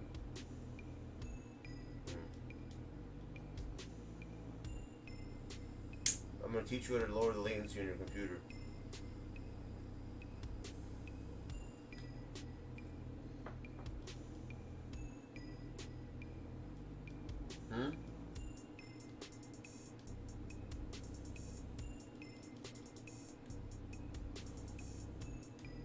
You said you don't want to play? I should turn it off then. Okay, we don't have to play today. We can play a different day if you're not in the mood to play.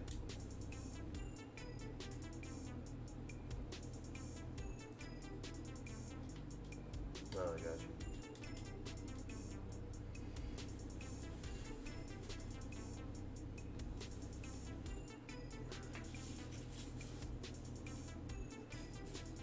How long do you think it's going to take us to get Blake? Like 5 weeks?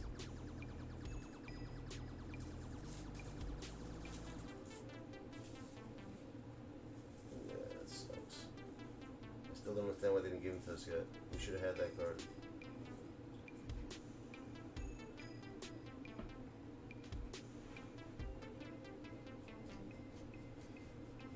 Do you have, on your screen, do you have low latency mode set up?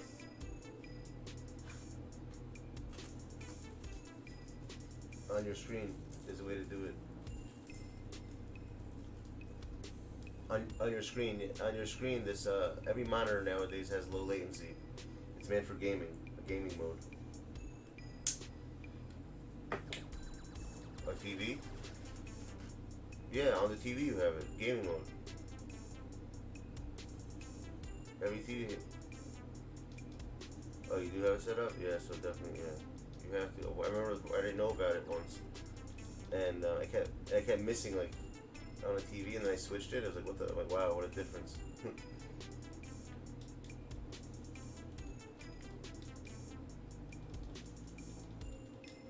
You can't, right? On my end, it looks fine. I can't tell. It doesn't look like you're lagging.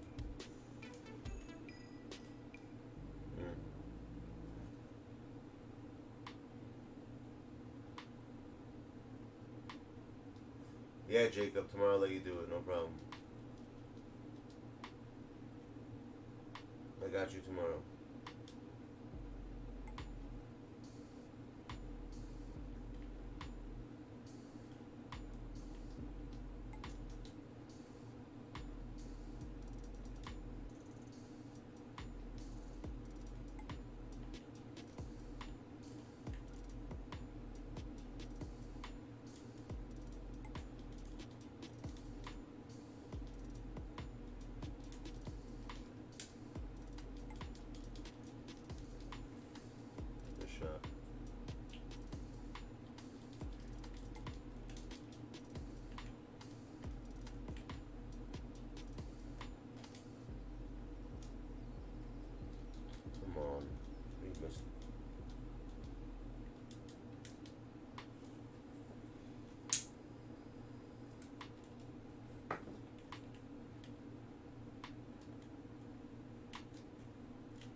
What's up with the Bucks and the Hawks? Did they even start yet or no?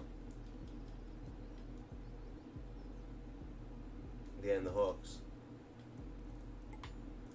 They played already? Oh, they didn't play yet. Who do you think's gonna win that series?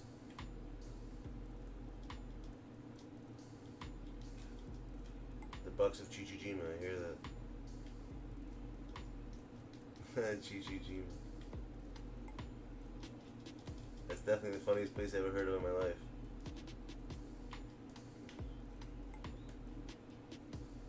Oh, good block. Bucks and 5, you think, Leo? Legit? No, Leo's talking. Chat.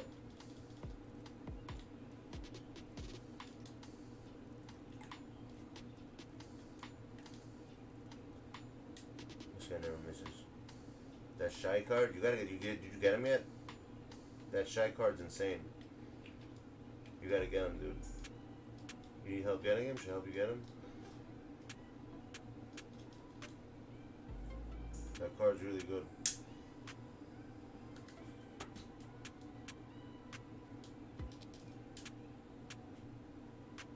Why'd you get Paul George? You're just gonna get an invincible one soon, I think. Or they're gonna put a better one than that. I feel like he doesn't. That Paul George doesn't have enough badges, like compared to the other ones.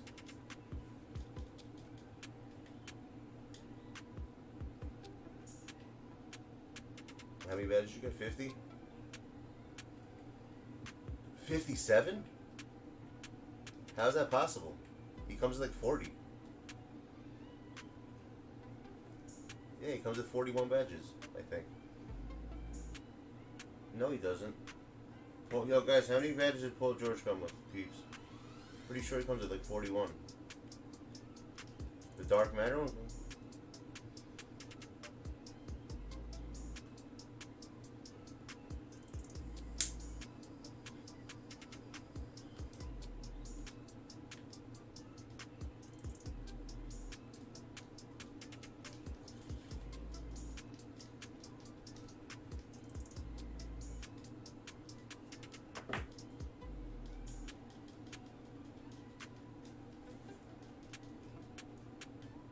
Oh my days.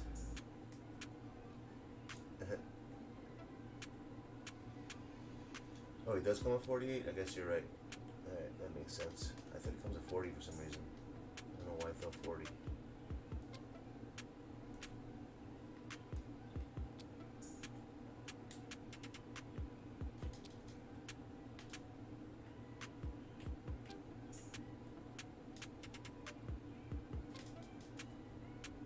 He's not missing. Oh wow, maybe he is.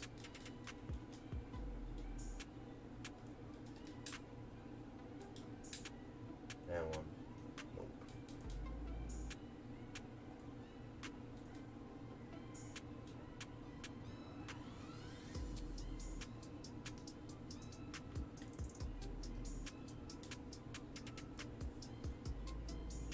He comes at 40. I don't know why. Who was I looking at that came at 40? Oh, Jason Tatum comes at 40. That's who it was. I got confused between the cards. It's Tatum I'm thinking of. Yeah, it's a moment's dark matter.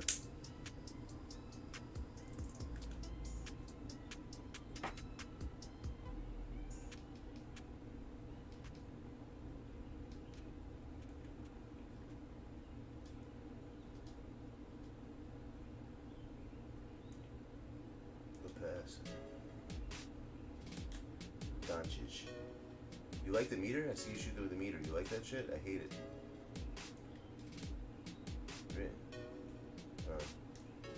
Yeah, I can't stand the meter, bro. That shit's horrible for me.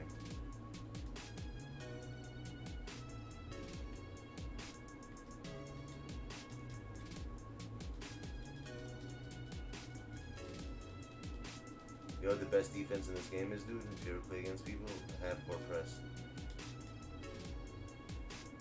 You try it, yeah. For me, it's the best defense. I don't know. I'll show you some tricks on it.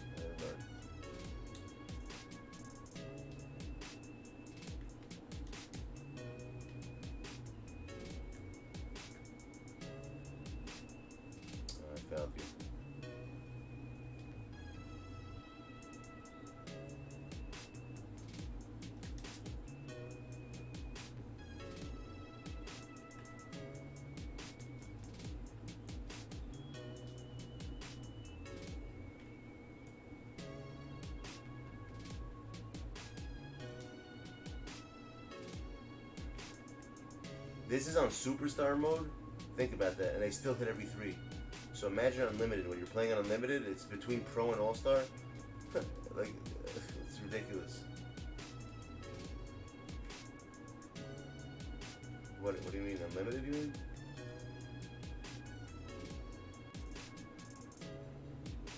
I was saying unlimited, it's the level is lower than all-star and higher than pro. It's like a custom mode they have.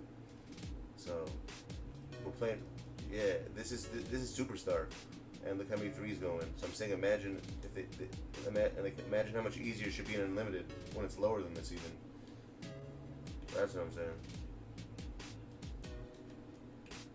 It's so unrealistic. How many shots going? I gotta fix that.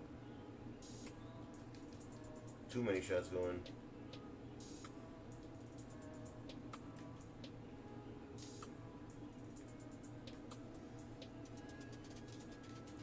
Tragic.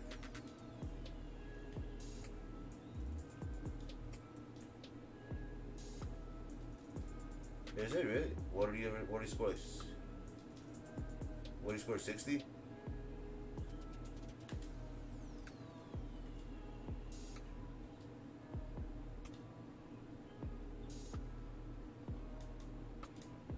Yeah. Well, Luka's gonna. I'm telling you, he's gonna be once LeBron's gone, he's the next big thing. He's the next big thing.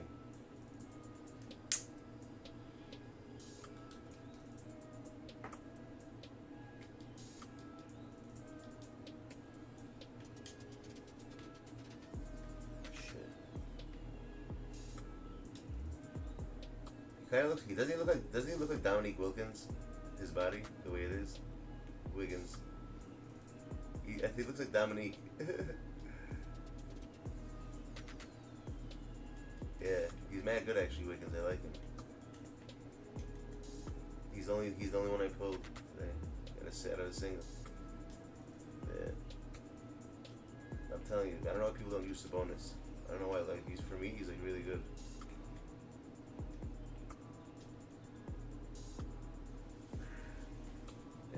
It is backcourt. That was backcourt. Because like whenever you catch it on the line, what do you need, Jacob? Let's get Jacob. This funny ass kid.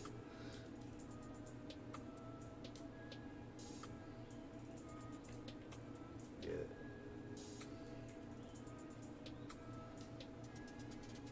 Yeah, Luka doesn't miss. That Luka card is insane. You have that Luka card, right? You have the Luka? What do you think of him? Yeah, he's ridiculous.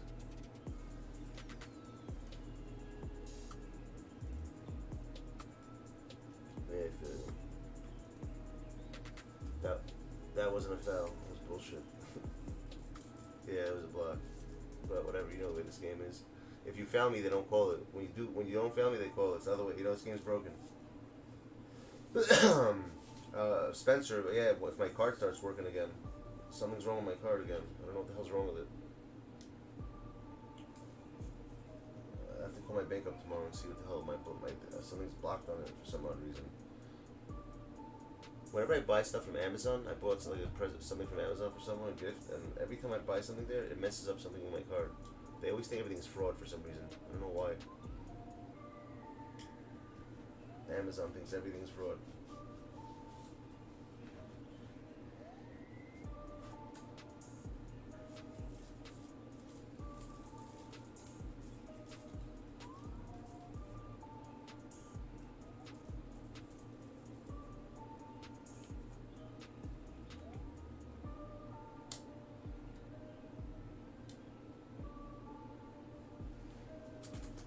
Yeah, they're all good. I have every card in the game, so it's gonna be easier, you know. Who's that? Dean Wade? Who's your favorite player?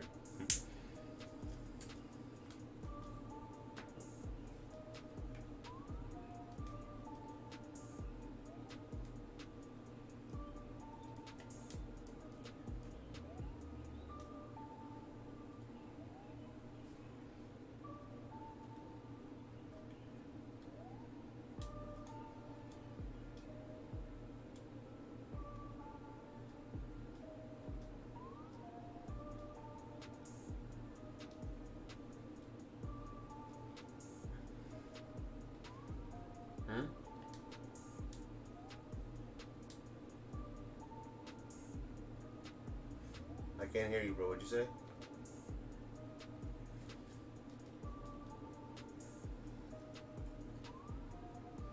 Now, 3:33 in the morning.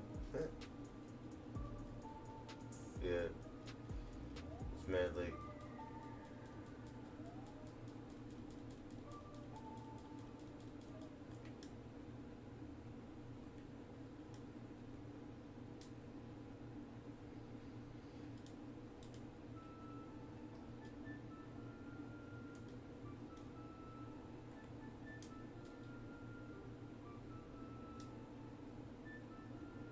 Oh, freaking. He's nasty, bro. He never misses that guy.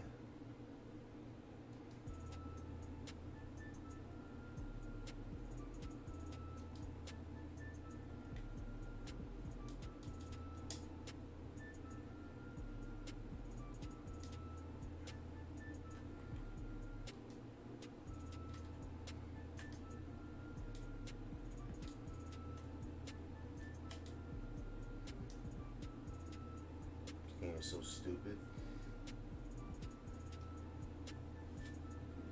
This game's ridiculous, bro. They're freaking no missed shots.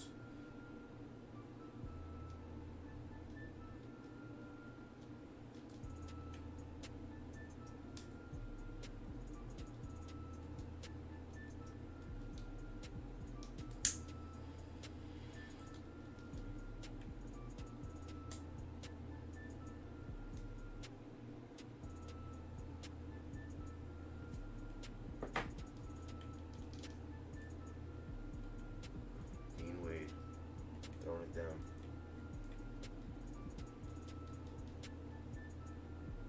Oh, that's not Dean Wade? Look like him. Oh, it's Arsdale, right? That dude. Arsdale.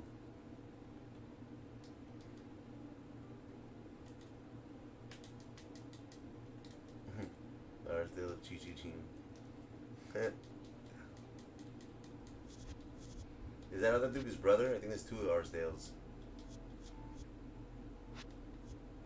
I never heard of them. I never heard of them, to be honest, before this game.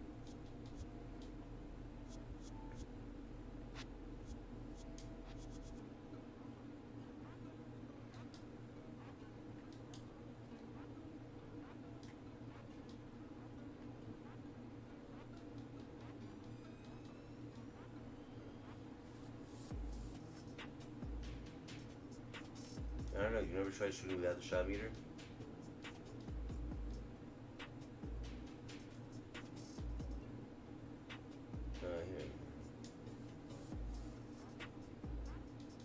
I'm saying he hits a lot of his shots. You should get him. He's worth it. Definitely worth it. Am I streaming packs? I don't know. Am I? It depends. What are they releasing? Is it tomorrow Jokic is coming out, you think? I thought Jokic is the prize. Huh? No, I didn't. I think it's Idols tomorrow. Rewind's coming out on what's it called? Thursday. They do Thursday Rewind, Tuesday Rewind, and what's it called?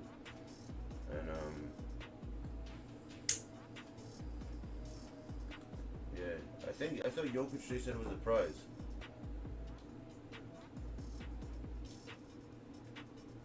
He's the lock-in for Idols. When you get all 5 Idols. Yeah, he's the one you get in like 2 more weeks. When they finish it, he's gonna be the lock-in.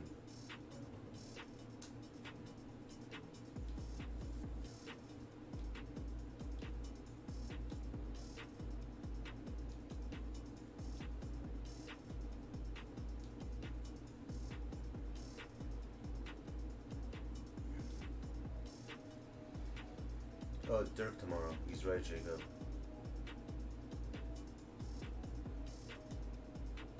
Dirk.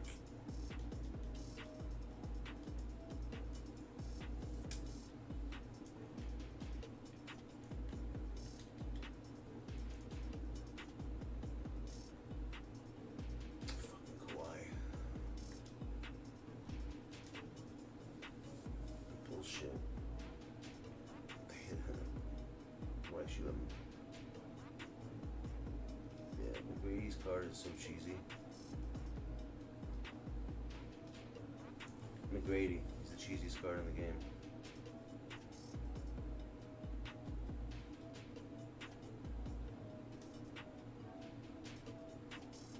Yeah, every rebound's going my way. That's one good thing about the Dwight card. He gets a lot of boards.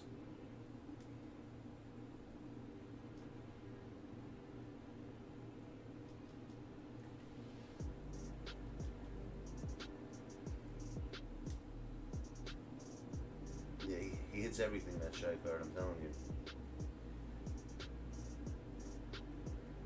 Alright, Jacob. If you gotta go to bed, my dude. Shit.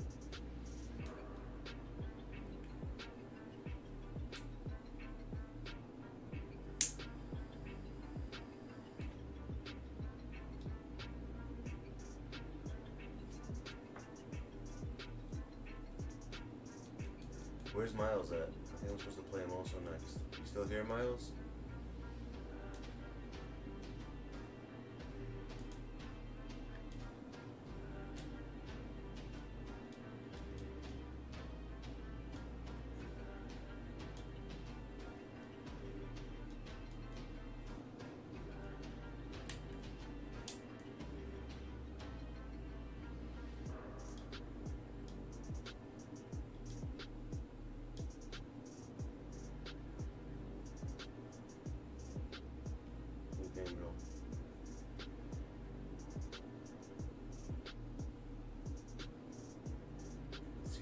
Horrible. Predict how fake this game is.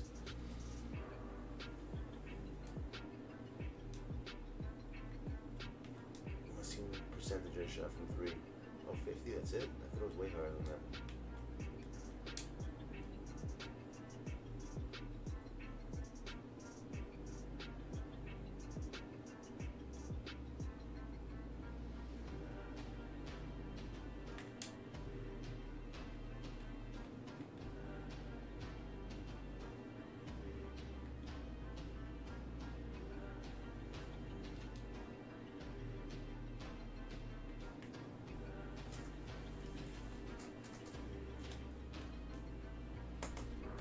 Yeah, so actually, it's funny you say that, Infinite. I saw the moon.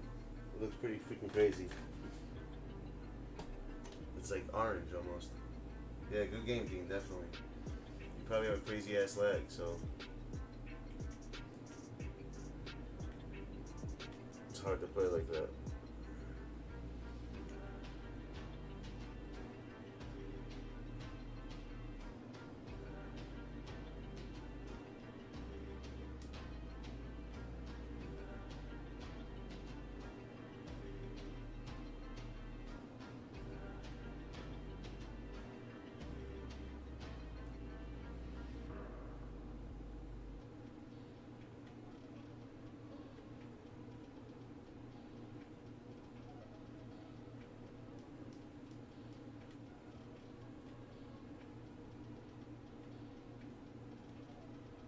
Who's better?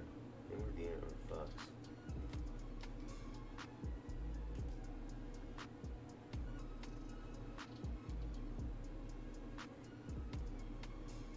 Really, he's faster like that?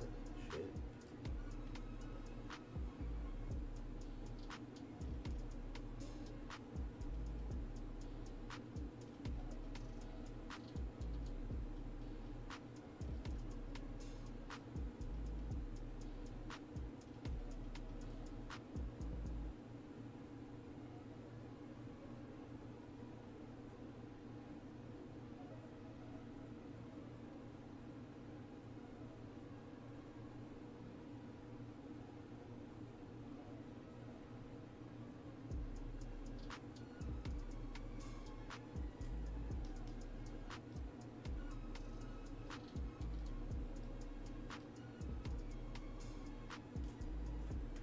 So slow. Damn, John Wall looks nasty.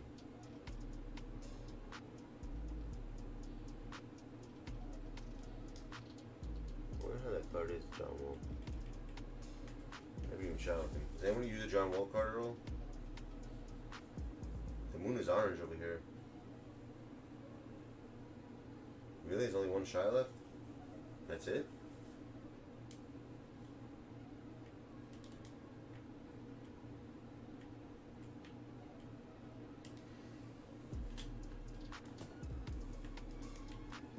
Let's see this John Wall card. He's usually good. He looks so much taller than his height, doesn't he? He doesn't look 6'3". He looks like he's like 6'5", 6'6". His build. He looks big for his size. Why am I missing all the shots? It's gonna be one of those.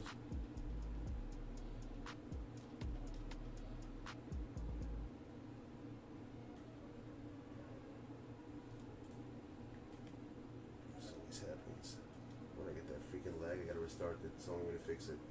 If I don't do this, if I don't restart my freaking thing, my lag gets up like crazy.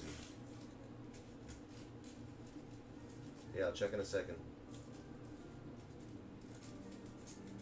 I just had to restart my freaking console because everything, whenever it was lagging, whenever it does that, whenever I do something with a share or like or voice, so whenever I do something like that, I feel like it always screws up my freaking console. I don't know why. Every single time.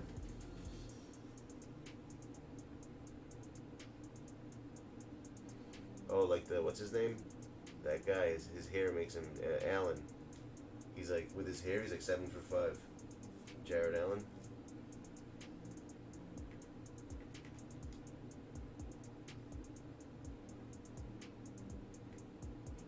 Any updates for the PlayStation? No. Alright. Yeah, Allen and Jared, exactly. Allen and Jared's freaking 7 feet, like 7'5" with his hair.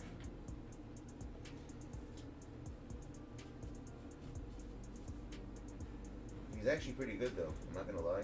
He's a pretty good center. He grabs a lot of boards.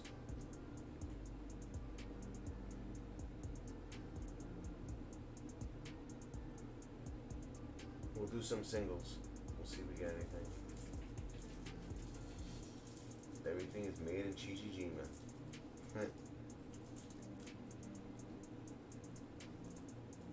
Would you want to check again?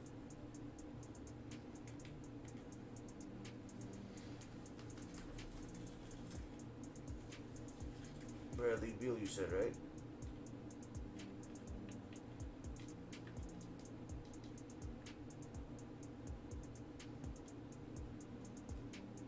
Wow, I feel like it's too much for him.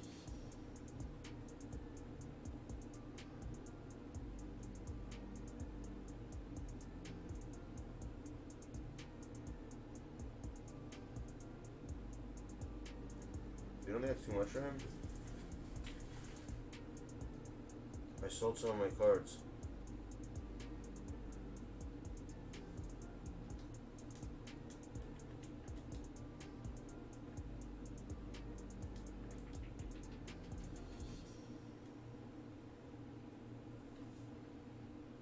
Why did I do that? Oops. Wrong one. That's why I'm in the wrong thing. I hit freaking... We'll do some singles. See what's on the streets.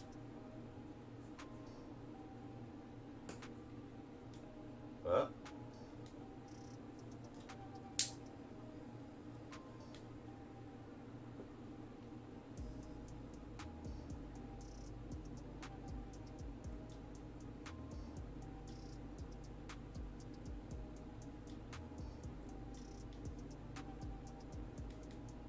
Eric Patel.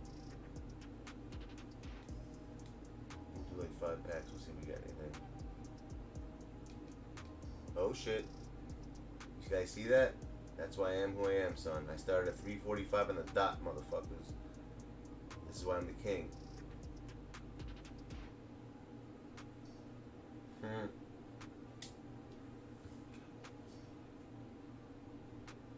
That's why I'm the king.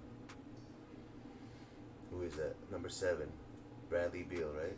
No, that's not Bradley Beal. Who is that? No, Brogdon. Alright, not bad. Still GG, I didn't have him.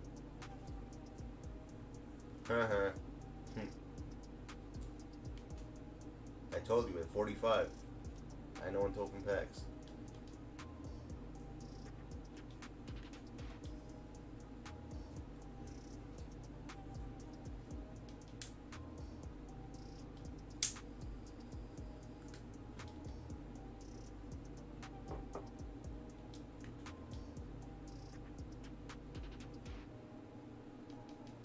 What's FFS mean? I don't know what FFS means.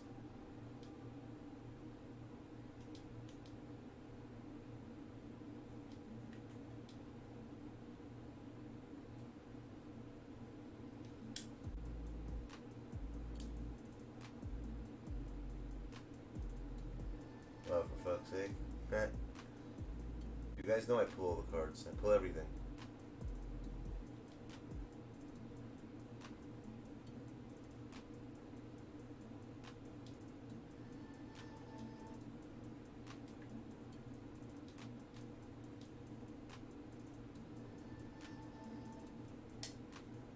GLITCHY, my dude.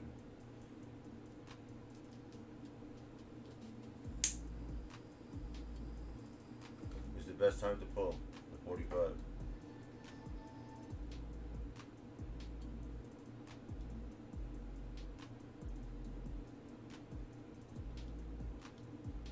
McGee. I got that card already last week. Is that last week's card?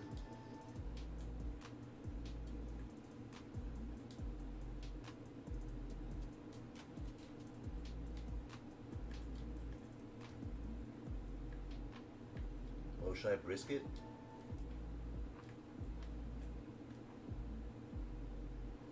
Oh wow, what's he go for?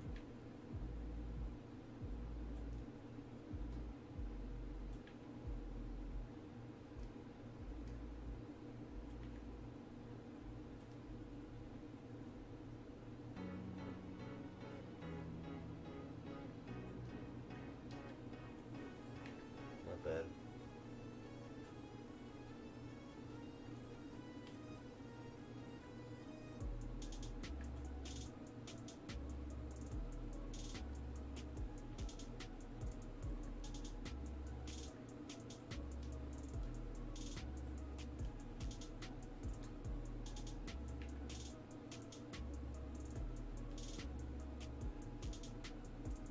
Not worth anything.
When's your birthday? I just pulled the Jacob, you missed it. I just pulled the Dark Matter in a single. Alright, one more thing I can pull. Another one hundo, hold on.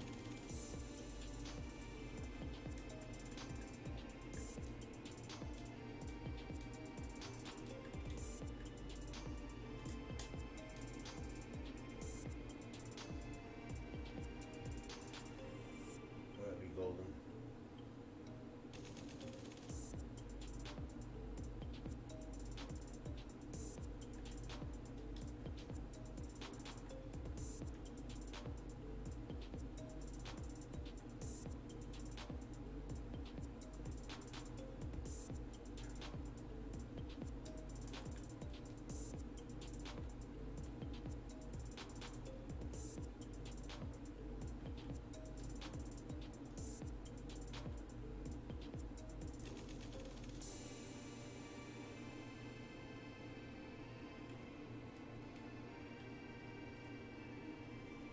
birthday is close.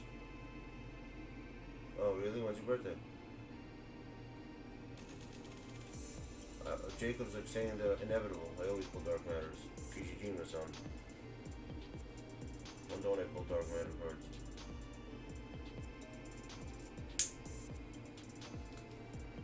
Also now 55 is the best time. I'm gonna get another one. Watch.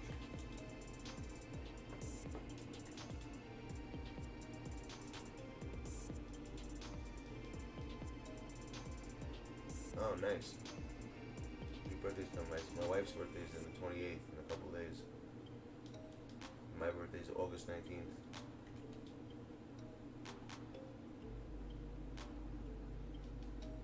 No, I'm not gonna get anything this time around, I think.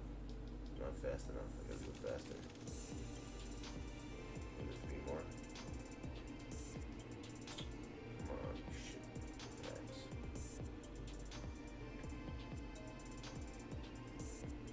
Yeah, it's 2 more. Let's see. Nothing. Trash.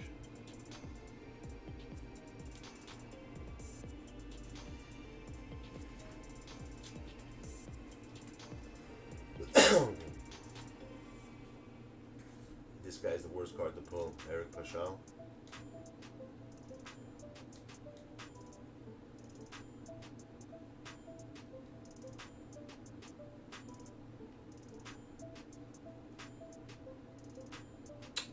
Come on. Garbage. Straight garbage.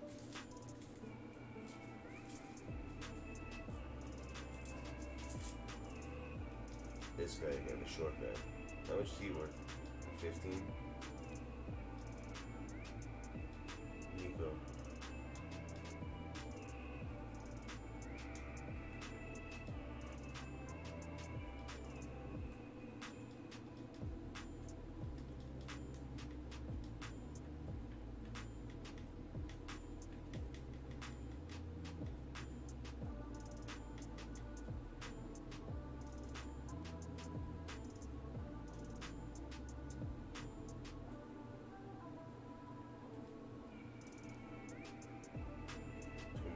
Why is it so expensive?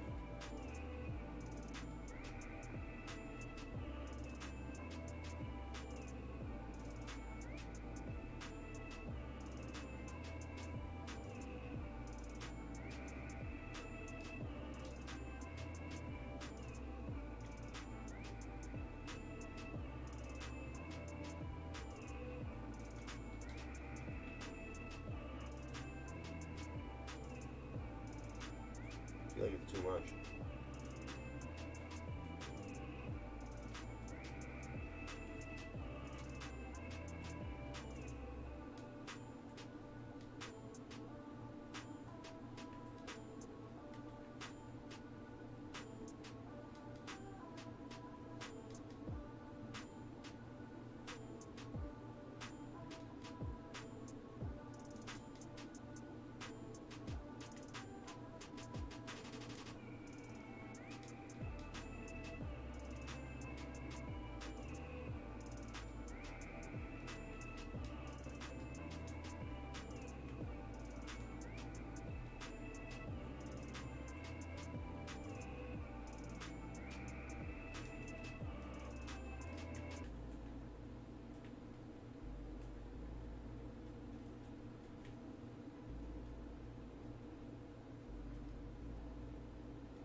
Let's see how this guy is Brogdon.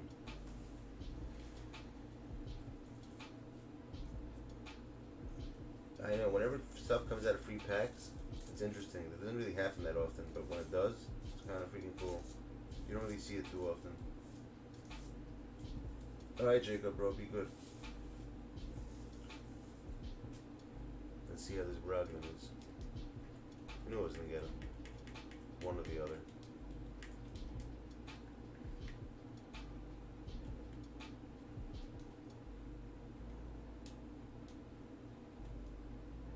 I think I know why. It's All-Star. I thought I was gonna put it as Superstar because we played. He's actually really good. His shot's really easy. He's like shy. Mad easy.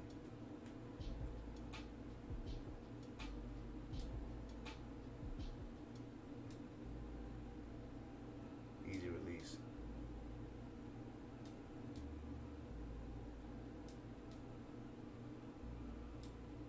Look at that. Mint.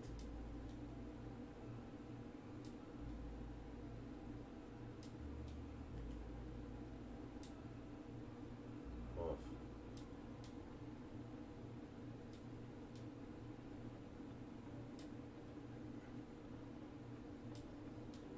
He's got a pretty good shot.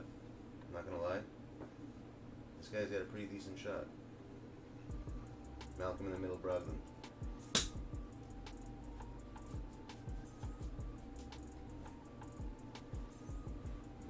Pretty good. I'm gonna try him out in a game. I'll play one unlimited game. So far I'm undefeated today in unlimited. I haven't lost yet. I want to try to get the Galaxy Opal tier and finish it. Go 12-0 in the last tier. She was dunking. Ah, too slow. Damn, they ruined it just by that. Yeah, I can't use them.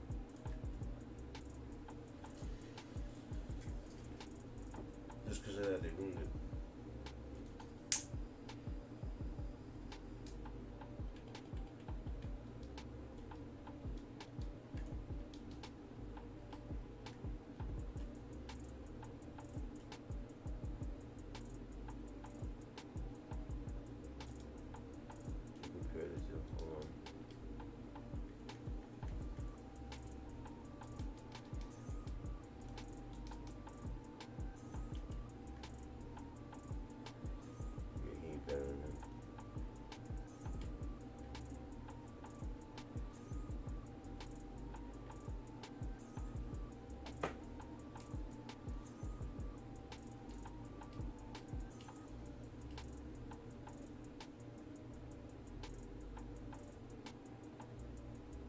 Same exact badges, look at that.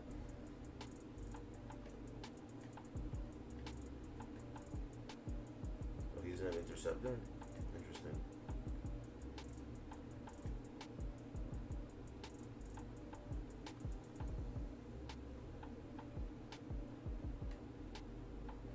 Or Showtime.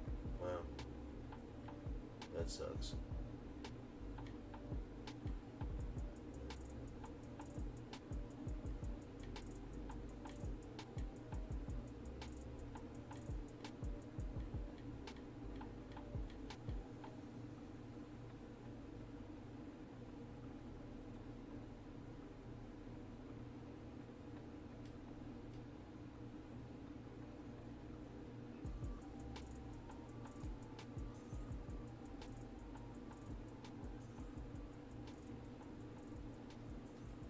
What's up? What's your question?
I don't think so.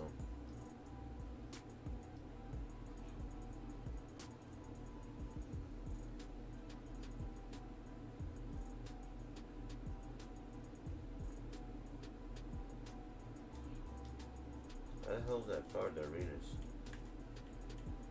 I don't even know. Did anyone use that card yet, the Gilbert Arenas? What am I doing today? I'm not sure. Nothing. I want to play one game of Unlimited. I want to see how this card is. Looks pretty good.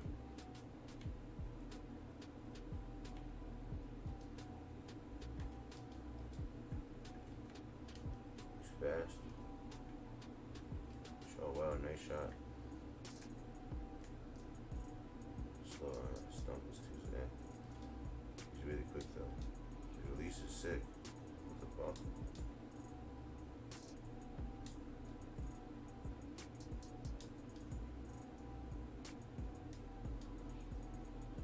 The shot card's still better though. I mean, he still hit a lot. He still got a good shot, this guy. But he won't hit from deep.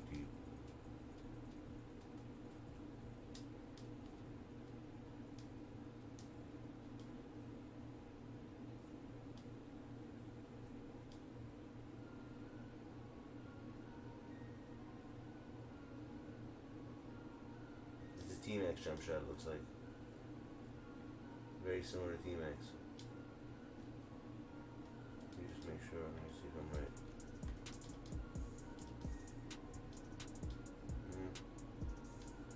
Not really. Similar. Not exactly the same.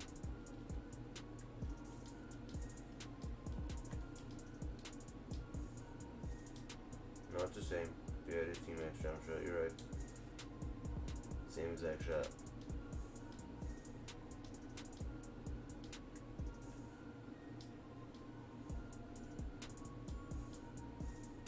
Return the slab, or suffer my curse. Wow.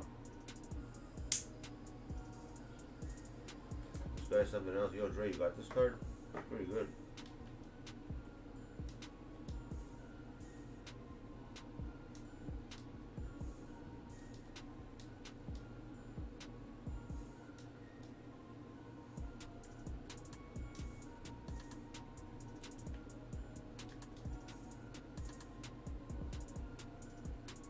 Ooh, Thurl Bailey.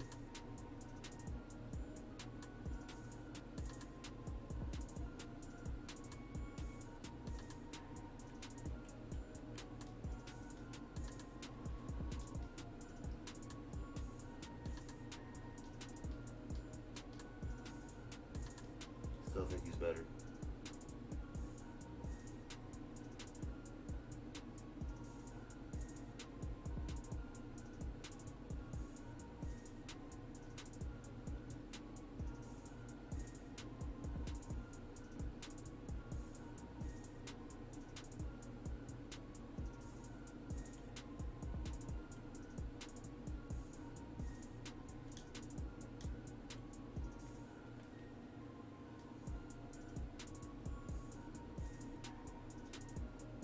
Let's see what's up.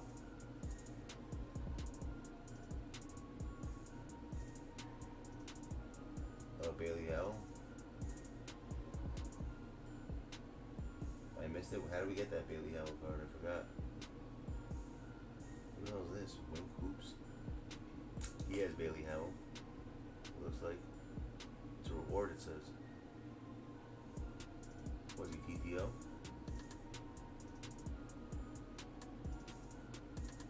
Yeah, I missed it. Was it online or offline?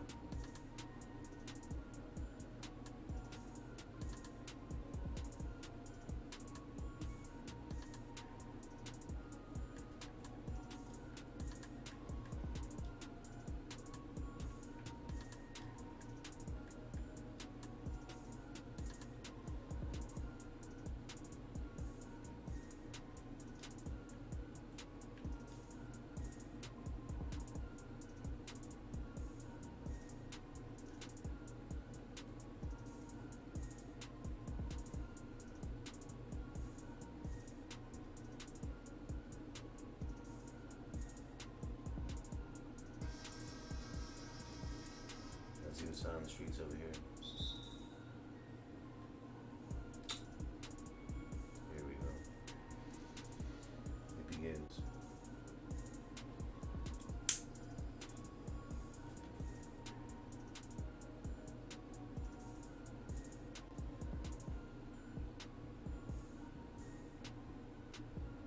Why? Why would you quit? Teams mean nothing in this game. You should know that.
What do you mean if it means nothing, let you get it?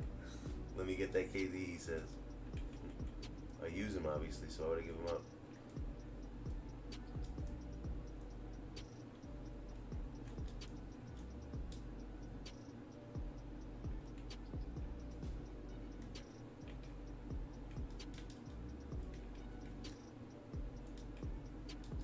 What are you doing?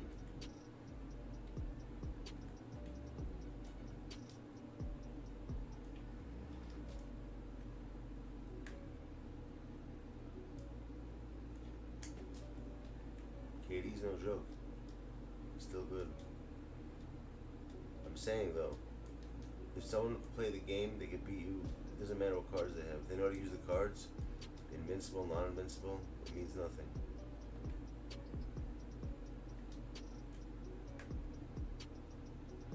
That's what I'm saying. Ben Wallace is good? I think so, yes. Yeah. Because he gets good, he gets a lot of rebounds, he's good on defense. So overall, for his defensiveness and his rebounds, he's mad good. But he's a little bit small. It's like some people could put 7'5" people up in there, so it's a little bit weird when they have that. You know, it's hard to. But he still out rebounds them, believe it or not.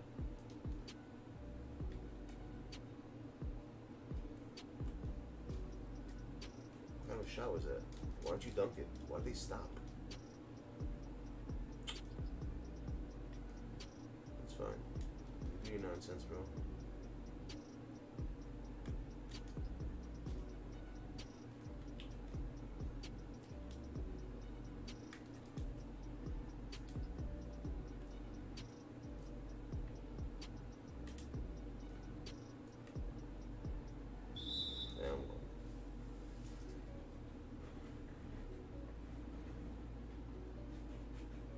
He is the power forward.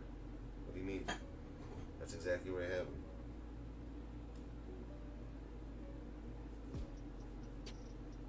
Why would I have him anywhere else? I don't understand what you're saying. What's 1-2?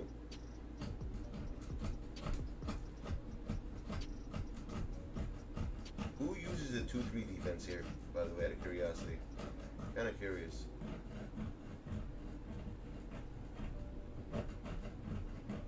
And I don't like it. I feel like when you do it, you give up too many 3-pointers. You don't think he gives up too many threes?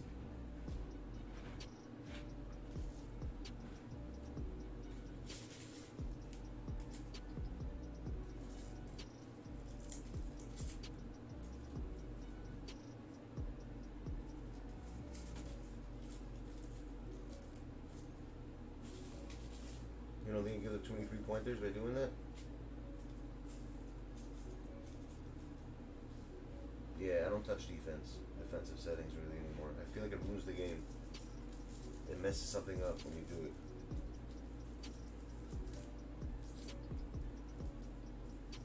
Defensive settings screws the game up.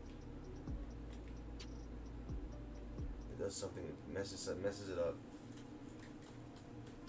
1 or 2? 2. 1. I don't like 2. 2 means no. I'm a yes guy.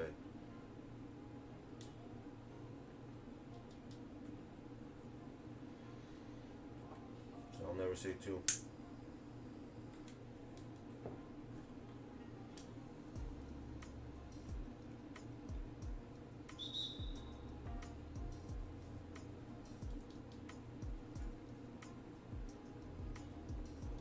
Nothing on. I mean, defensive settings messes stuff up. I just think I use these defensive settings.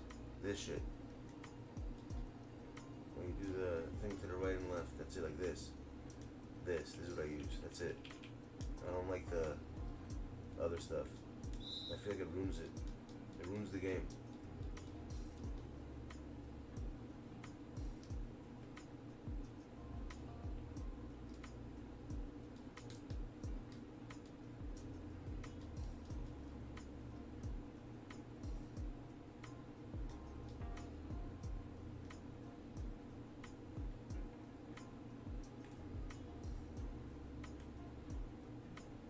How's that not a foul? Play defense, peeps. LeBron James.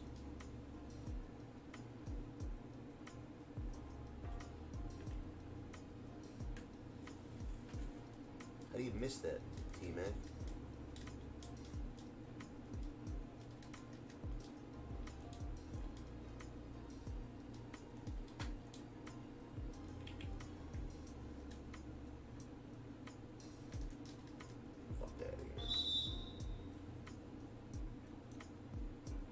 Yeah, I quick sold my Sean Kemp. That's why I don't got him no more. I literally quick sold it.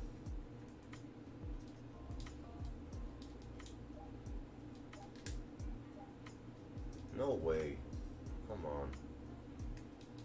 Bullshit.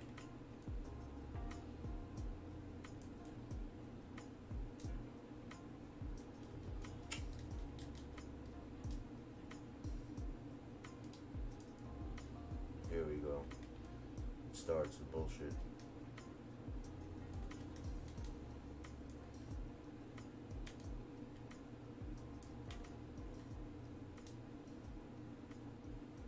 I love that card.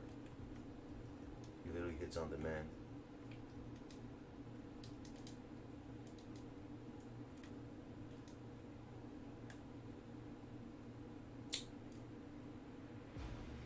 Surprised they didn't pull offensive interference on that.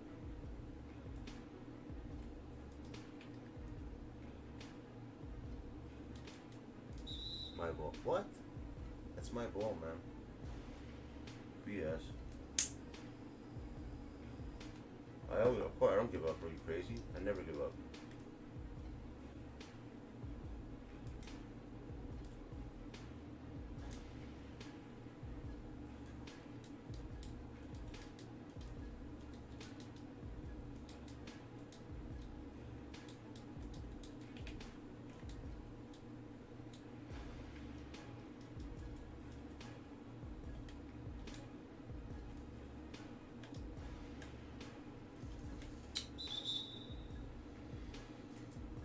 Isaiah Ryder's mad good. I like Isaiah Ryder.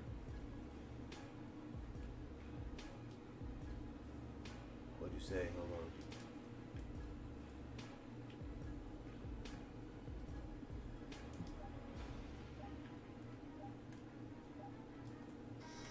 That was a foul. 1 or 2? I said 1. You asked me this before. I said 1.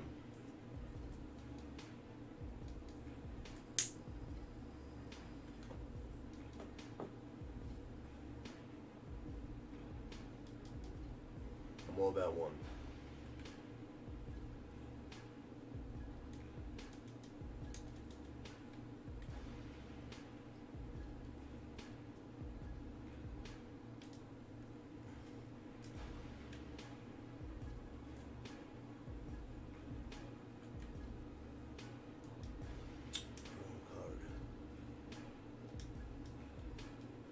Where the hell's my defense at?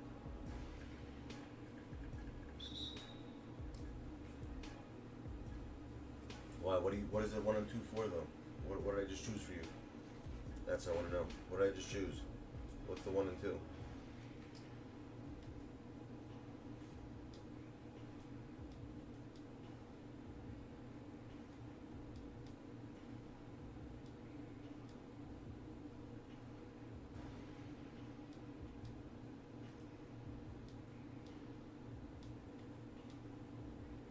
Where the hell's Ben Wallace?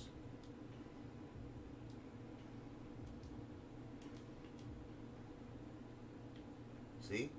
This game is broken. How come I can't choose Ben Wallace? Where the hell is he? He doesn't exist anymore. Where the hell did Ben Wallace go? Where the hell is he?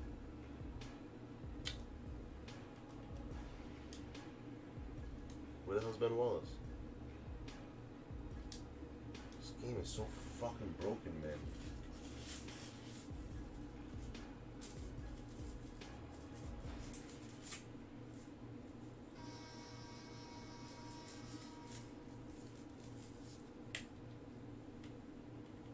He's not even here though, I can't even choose him. That's the messed up part.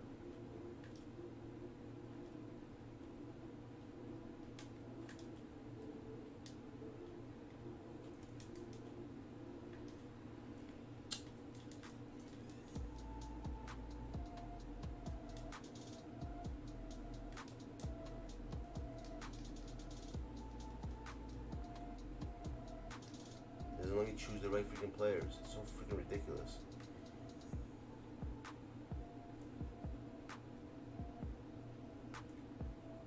Now he's there.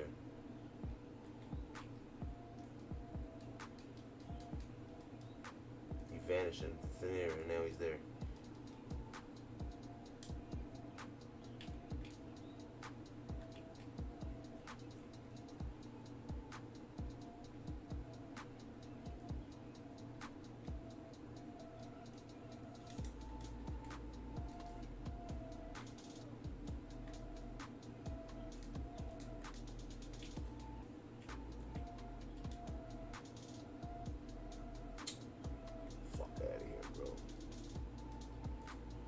Misses shots, absurd. How do you get with this BS?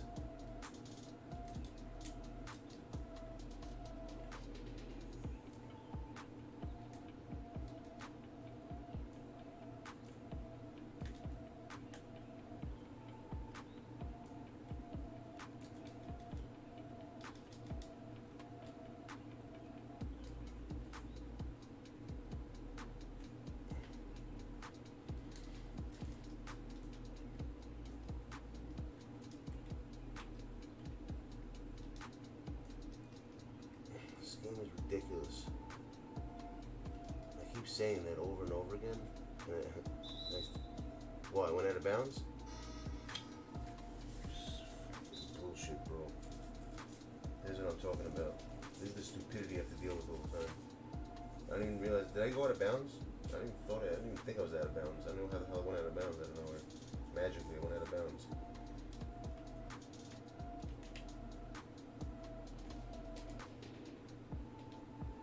I was in Chichijima, out of bounds.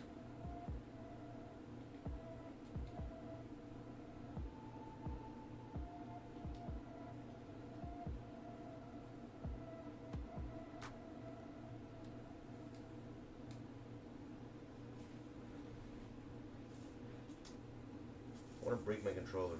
That's what I want to do right now. That's what I feel like doing. I feel like taking my controller and throwing it on the floor. This is this dumbass game. Everything doesn't work. 2K22 better be a good game. That's all I'm saying. That game better be ridiculous. Better not be shit like this one.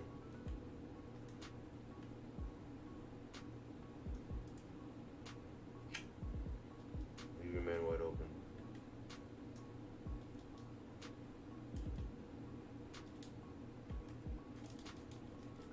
How do you lose the ball?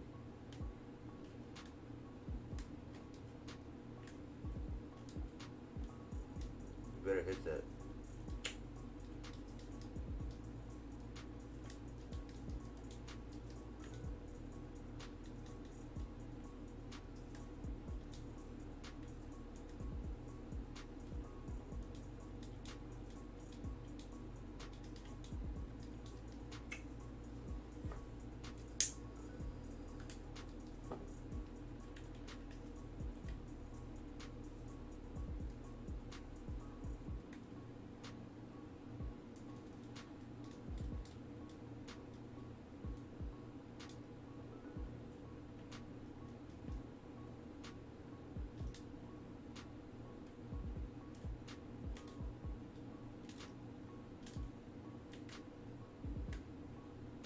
What the fuck?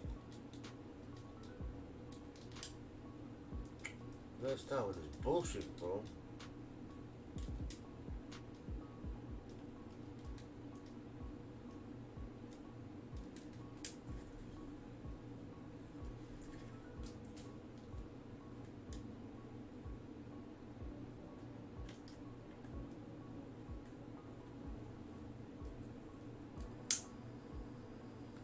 That's it.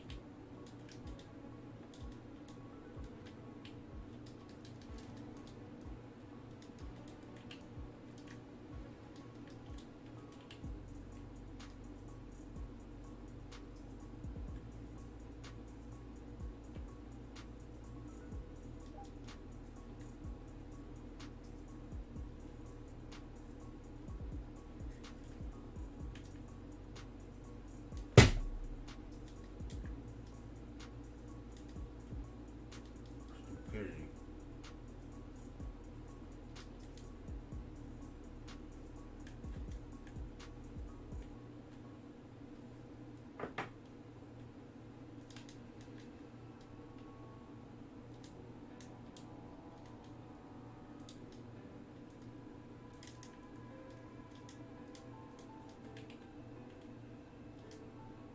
Bullshit.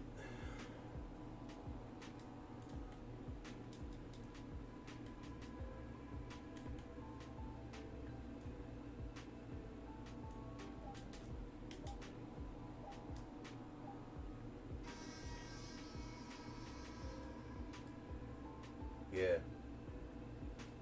This game's fucking ass, that's why.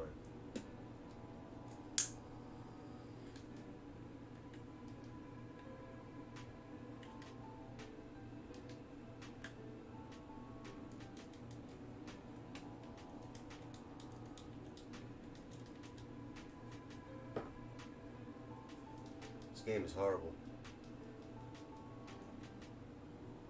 But I'm bored. So I can't complain. I shouldn't be playing it if it's horrible. No, stupid shot. I don't even know why the hell I took that shot. My big man in here. What am I doing?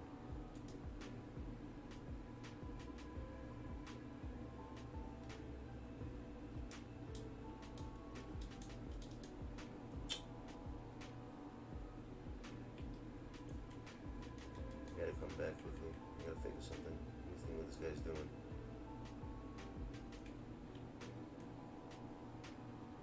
Off.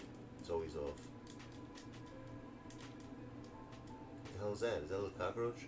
What is that? Look how small he is.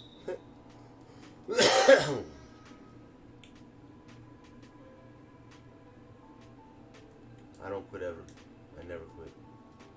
Because I could come back from 30 points. I've done it so many times. Why the fuck would I quit?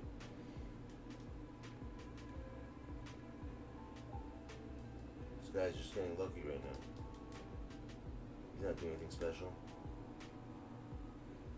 He's running around in circles every play, and you can't play defense in this game. The second you play on ball, they run around you. Stupidity.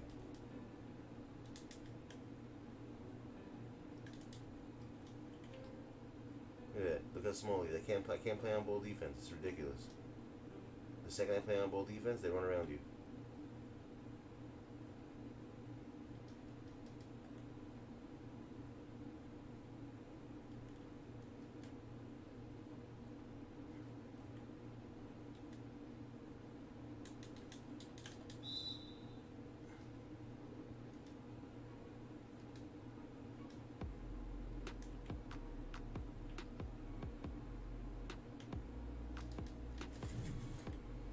Block.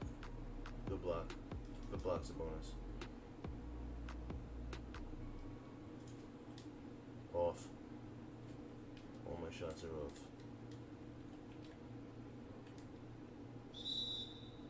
Oh fuck, bro.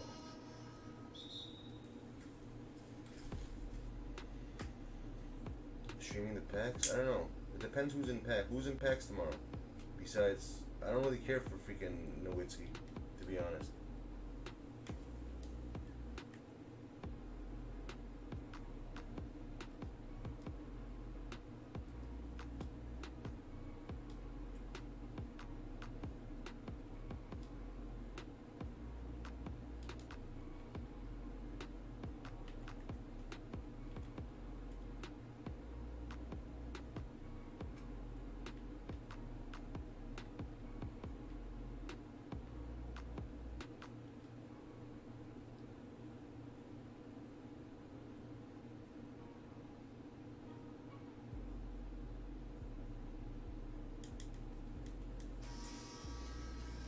Jokic isn't tomorrow.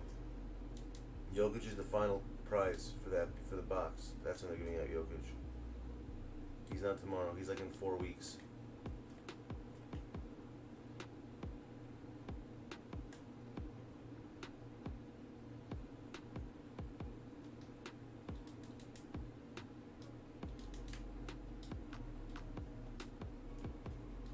He's so tiny, that guy. He literally could like run through my feet.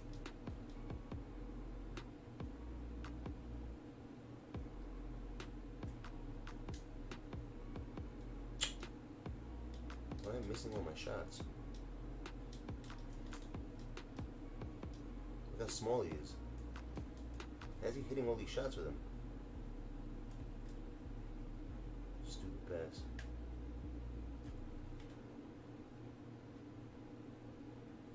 Dumbass pass. This little rodent. Look at him. Look how fast he is, the little guy. I can't even like hold him on D. I have to freaking off-ball him. I hate off-balling.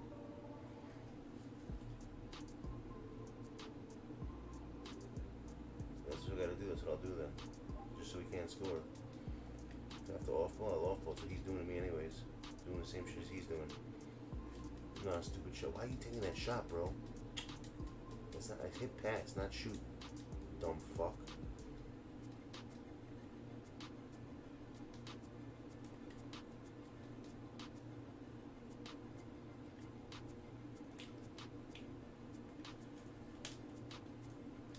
Better hit that. Son of a bitch, bro. Why can't I hit any fucking shots?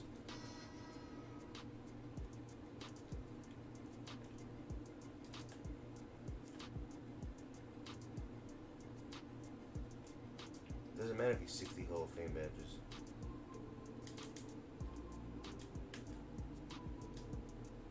Off. Why is it off? And it was delayed, by the way. I felt that was off because it was delayed. When I hit the shot stick, it was still on the floor. He didn't even shoot it. It's fucking stupidity.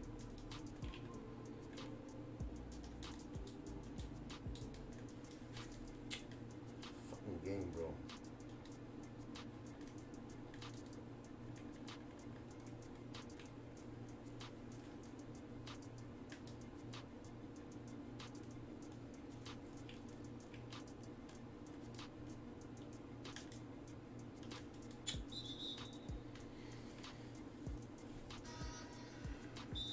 Pissing me the fuck off right now.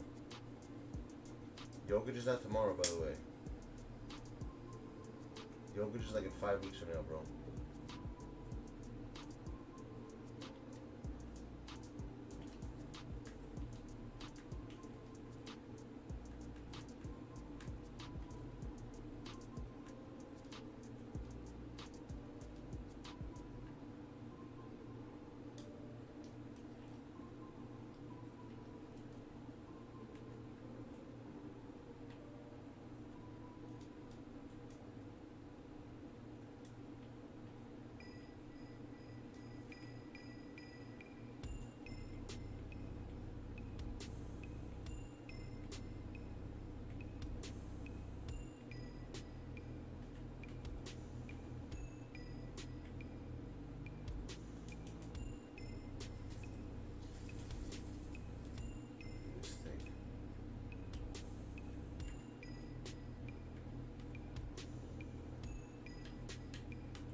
That up a little bit. Hopefully that fixes everything. We'll see. If not, I'm fucked. This game's not over yet for me. Just because he's up by 30, I'm gonna fuck, bro. Before where the fuck he is.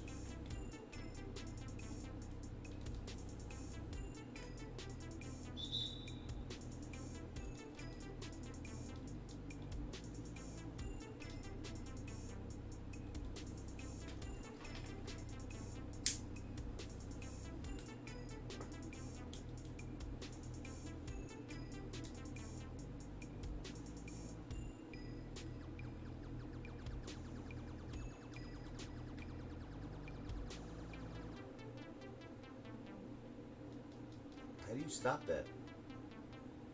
You gotta fucking make the glove like fucking harder or some shit.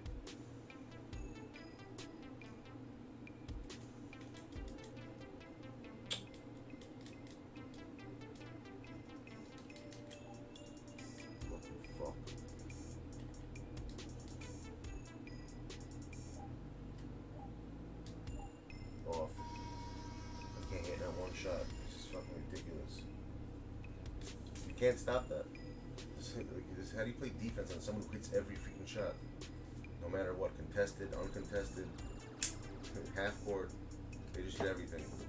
Makes no sense. That's what bothers me about this game.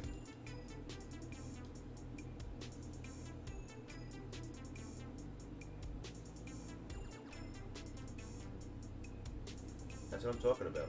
This game is bullshit. Like, it's stupid, literally. Like look at that. Look at that. You're just gonna pull up and like fucking, like, you can't play defense. Look at that. You can't play D. The second you control a player, he runs around you. It's for me too. It's both ways. It's not just him. It's me also. You see? Look at that. Boom. You can't control. You can't play D. I'm not just talking about him. It's me also. I don't go one way. You know, it's not my player. It's the game. See that? Look at that. And then he's just gonna pop and shoot. Either way, you know, there's nothing you can do. You have to like get lucky. That's it. Score every shot or don't score every shot. And look at that. That's a block somehow. Look at that. He's blocking fucking dunks again. Stupid, bro. This game is fucking retarded, bro.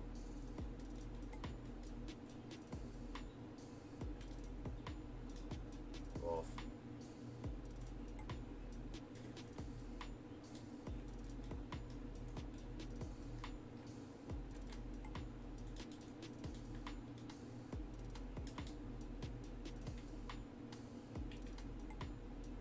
Look at that, every shot goes in.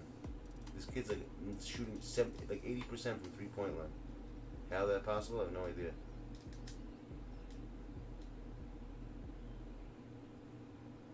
I can't even play defense against him. It's so stupid. The second I do something, look at that. Boom. And oh wow, he missed the shot. And shot. What a shocker, bro. He missed. I'm surprised he didn't block that either.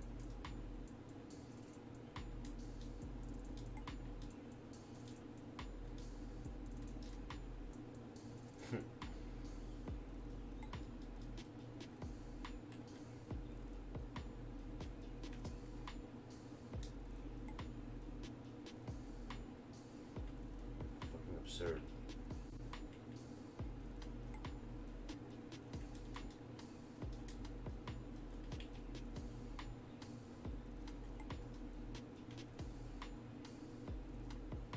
How do you stop that? How can you stop that, honestly? How the fuck do you stop that?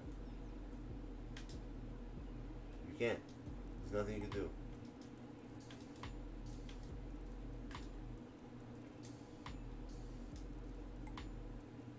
Look at that. Dwight Howard hitting full. Bro, it's such bullshit. Ben Walsh just hit 2 3-pointers. And he's gonna hit another one.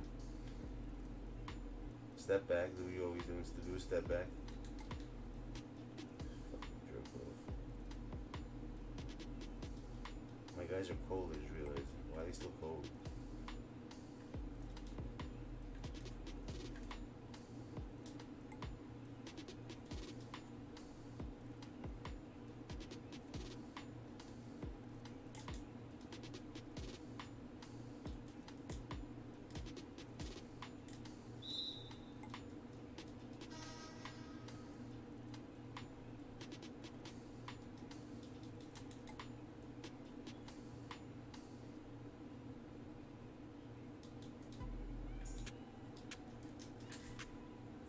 Shoot from there, you hit it anyways. I guarantee he hits that.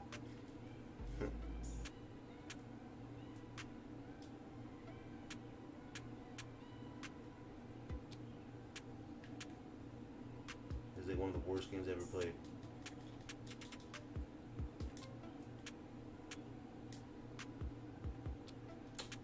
I can't hit jack shit.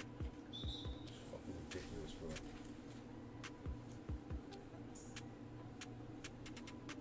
Yeah, his jumpers crash.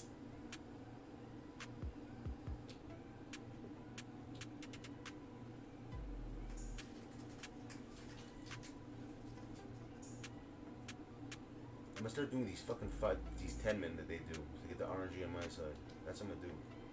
I'm gonna do the fucking 95 overall like this kid did. That's what they do, people. Just to get the RNG on their side. Pathetic. They're scared. scared to use full lineups.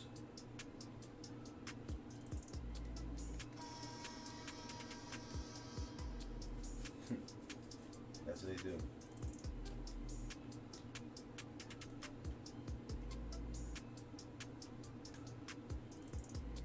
Off. Foul on me. I'm not even holding the controller. Fuck this bullshit. This shit is fucking bullshit. No time for this shit. Have fun, bro. You're a fucking god. You're a 2K king.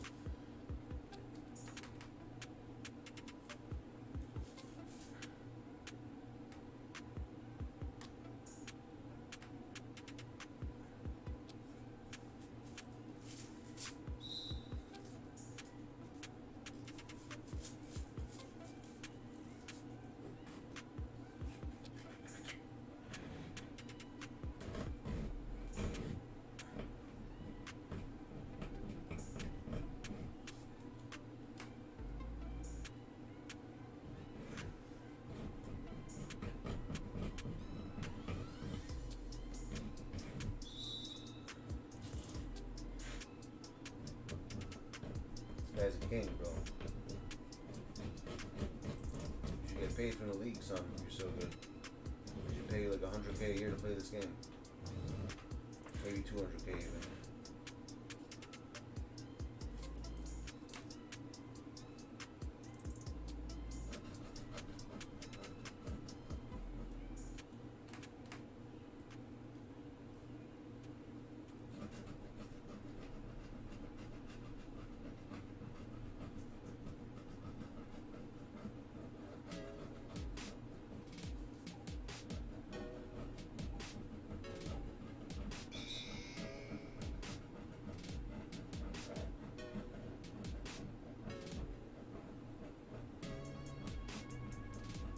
Never quit. You take a loss, you take it like a man. Everyone else will quit. I'm scraping the dirt off the floor. I spilled something, like something sticky before, so I'm scraping it off. It's stuck onto the floor.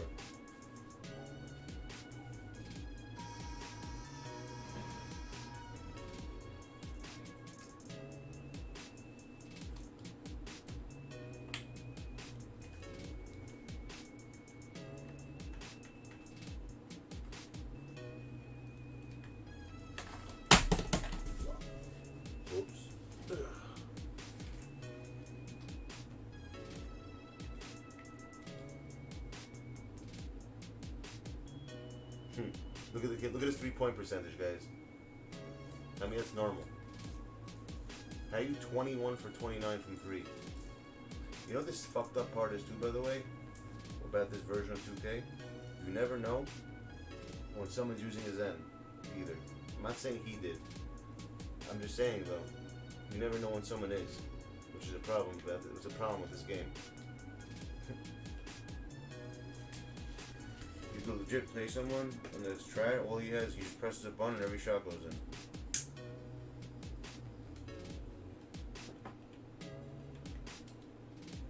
Which is a big problem. We never had that issue before. Until this year.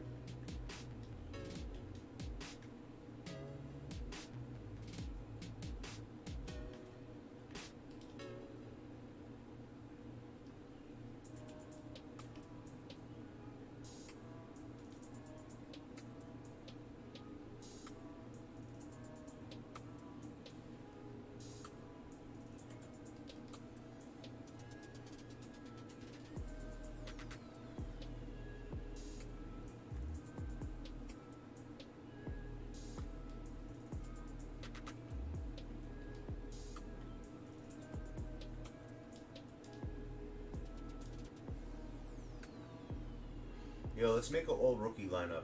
Guys, let's make an all-rookie lineup. Tell me all the rookies this year. Let's do that. I want to try that.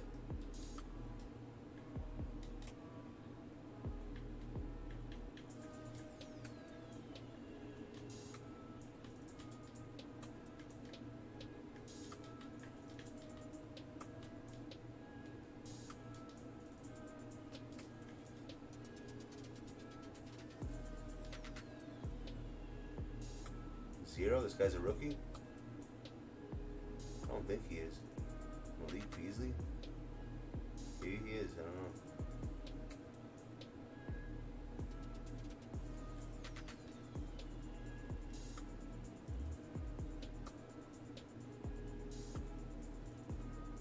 He definitely is. Is he a rookie? I think he is, yeah.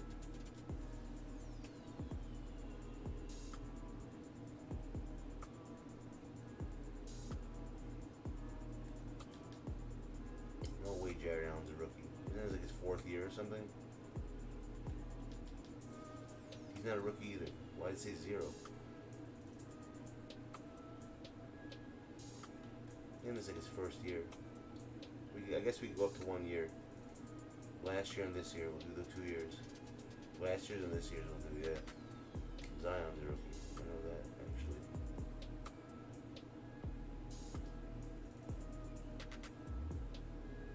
No, he's not. Zion was last year, right?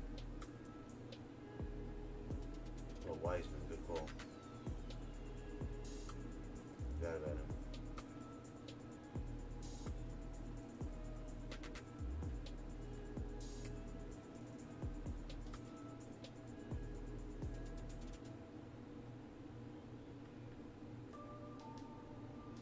I know he is. I don't know about that Malik Beasley guy.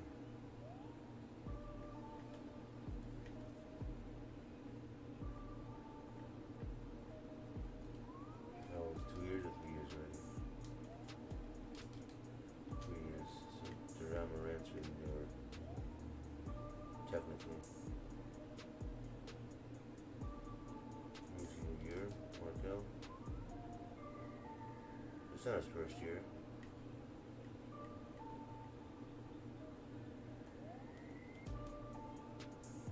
Sexton's a rookie? Exactly. I know he's not. Give me the rookies, guys. This year's, is this guy a rookie? Murray? I have no idea if they are or aren't.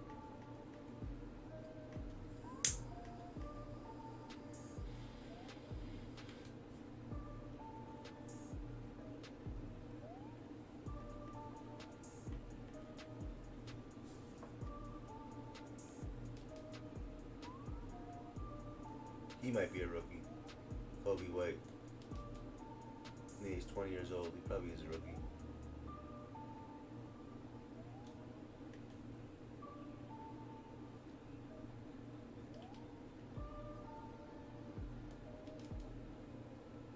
He's not a rookie. Lonnie Walker. Never even heard of him.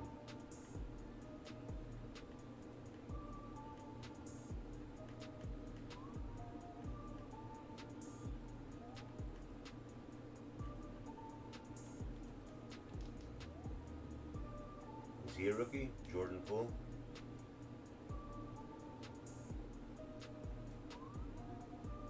He's not a rookie? He's like 19 years old. Oh, I forgot they do the wrong ages in this.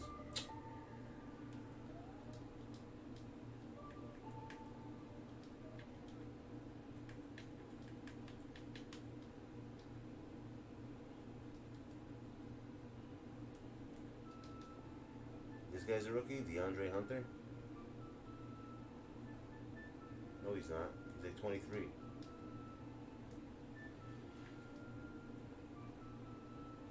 He's not a rookie. I don't even know who the hell the rookies are this year. It's crazy.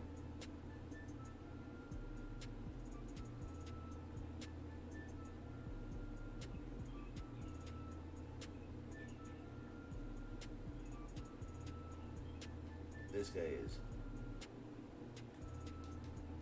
I know he is. He has to be. The Onyeka guy is, I know. This guy is. He has no cards though. About that.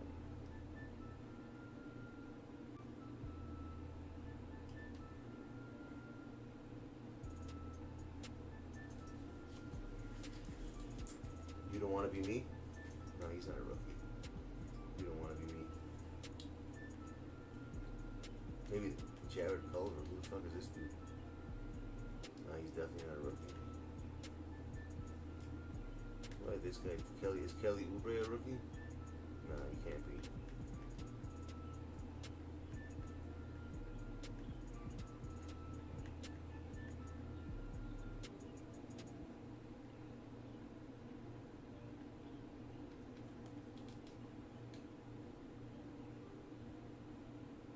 Reddish isn't a rookie, he's like his 5th year or some shit, right?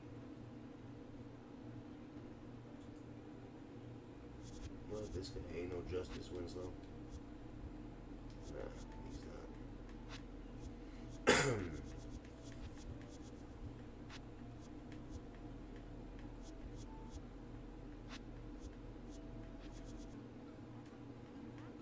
I guess we could use last year and this year. We'll do last year too. Because otherwise I'm not gonna know who the players are.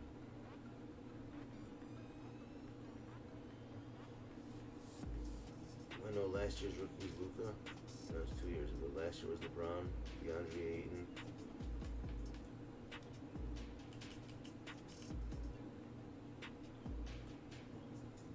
What about Jared Allen? Wait, this is like his 6th year, right? It can't be his. You know what the best thing to do is?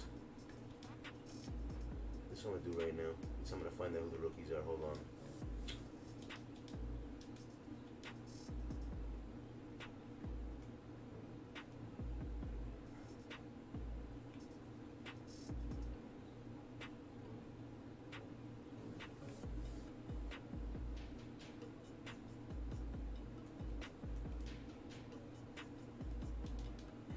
See, this will tell you the true stats.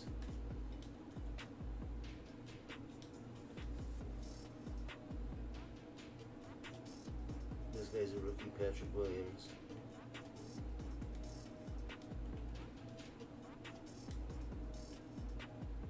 Mfiondu? Isaac Okoro, that's a rookie.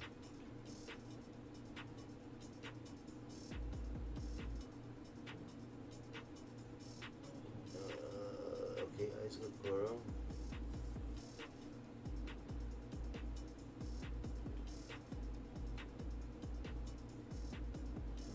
Duncan Robinson? No, he's not, right?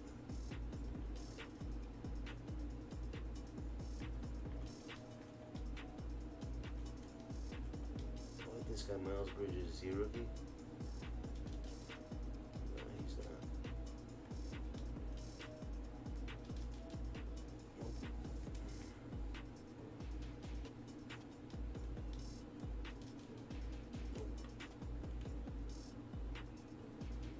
Obi Toppin, that's a rookie. Okay, so Obi, and that Israeli guy, Denny, whatever, or Javila.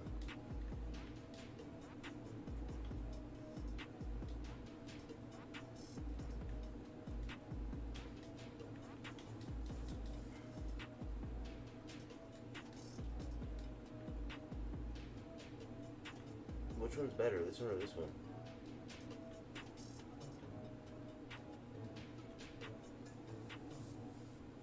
This one.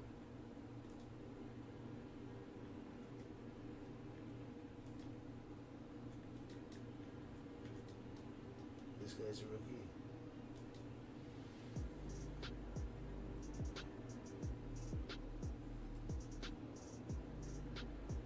You think the upper one's better? I don't think the upper one's better than this one. This one has more Hall of Fame badges. Way more.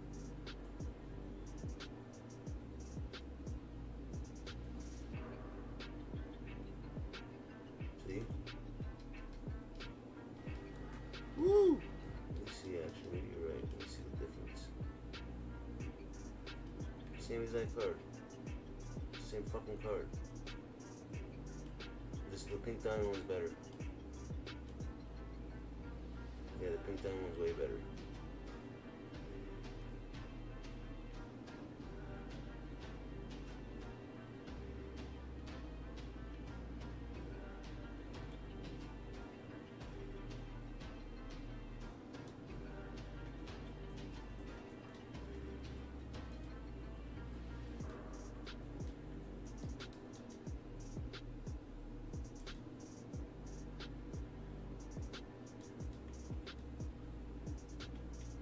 Who else?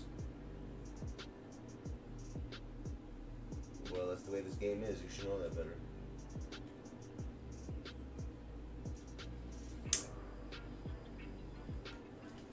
He's dumb as hell. That's why.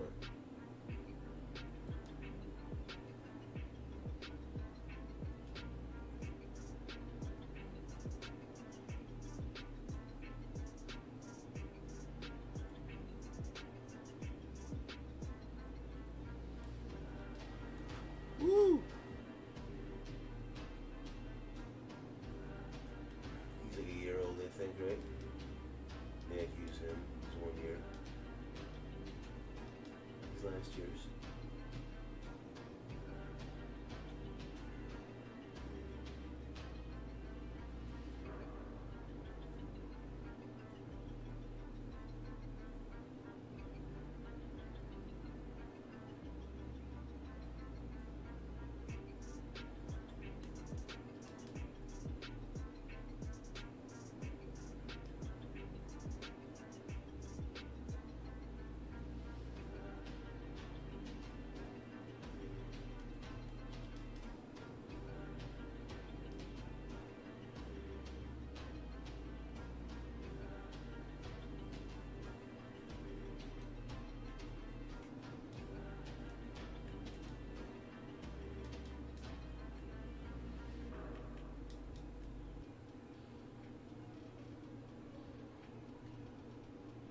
What about that tall guy? Him, he's a Polovsky, whatever his name is, P-O-L, this guy, Lxck DF. Yeah, I think he is. And this guy, what about Luke Zensdort? I've never heard of this Dort guy. I think he's new also.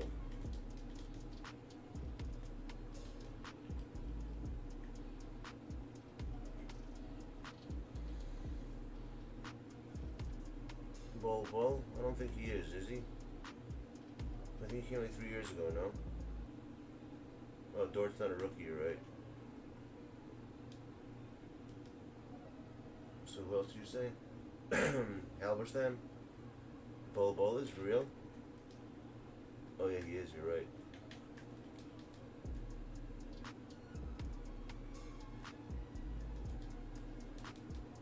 No, he's a year old, he's not a rookie.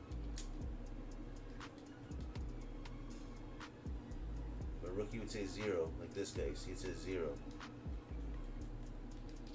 0. 0. 0. 0. 0. 0.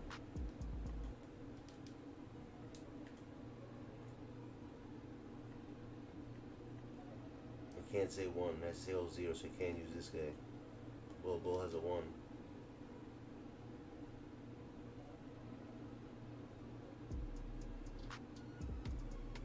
He is, but he didn't really play last year, remember?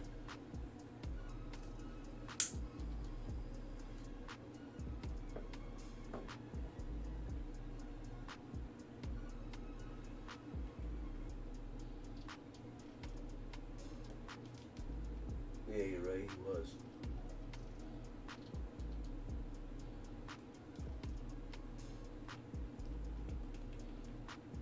Like pink diamonds. I don't think they make them like opals. Maybe they are opals, let's see.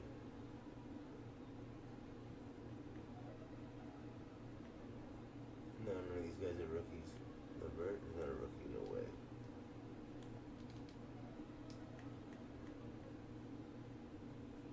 Who's this guy, Owens? I haven't even heard of him. This guy a rookie? Jordan Poole, I never heard of this guy. Is this dude a rookie? The one who came out today? Jordan Poole?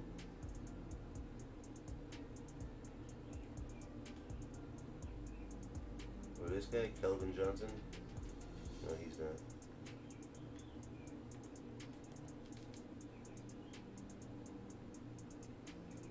You're right, that guy's a rookie.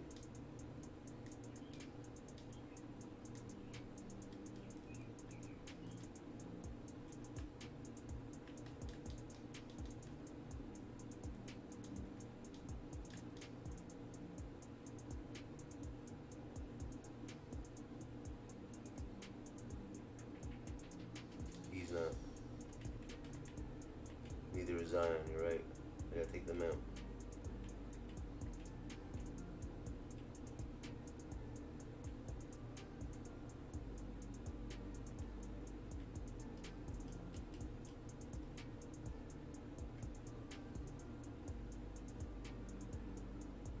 But this guy Tate. No, he's not a rookie.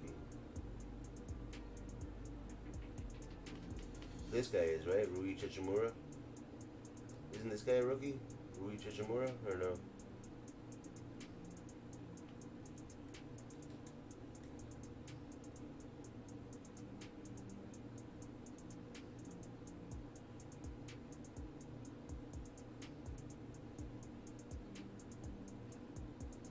Tate is a rookie, right? Yeah, I knew he was.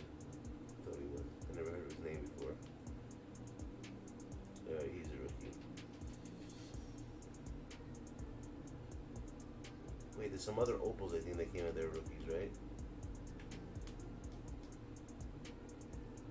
OG's not a rookie, right? Is this guy a rookie? OG? No, he's not. He's been there for a minute.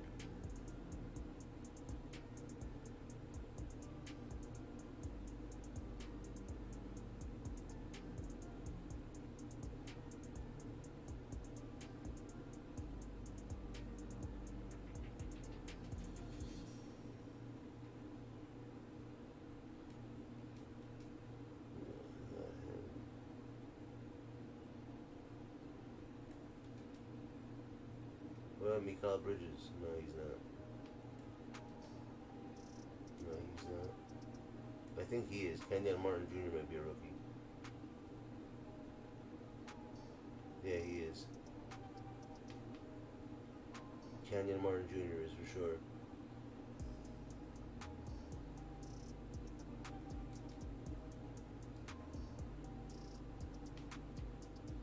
Mo Harkless? No, he's been around for a minute.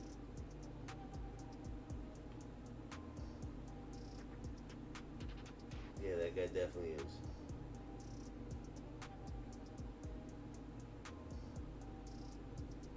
I think he is. The Kenyon Martin Jr. guy is.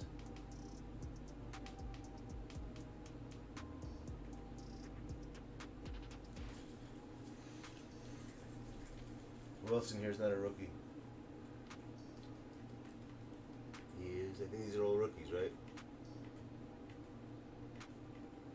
Yeah, I think I got all rookies now. Is there any better cards that are out that they could switch?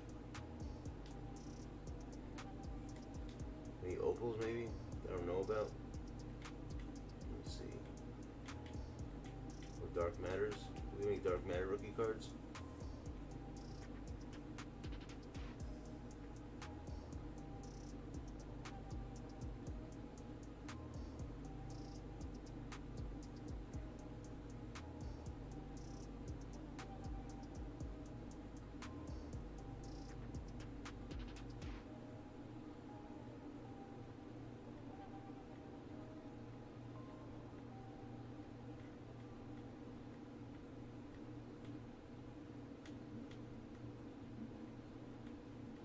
No, none of these are rookies. Yo, was that guy a rookie, by the way? The one I gave away? The one that he took from me, the Caldwell guy? Was he a rookie or no? You know what I'm talking about?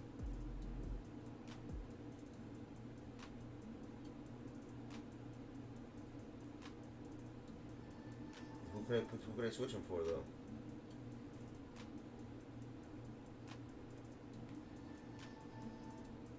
Yeah, there's no Dark Matter. Let me see opals maybe.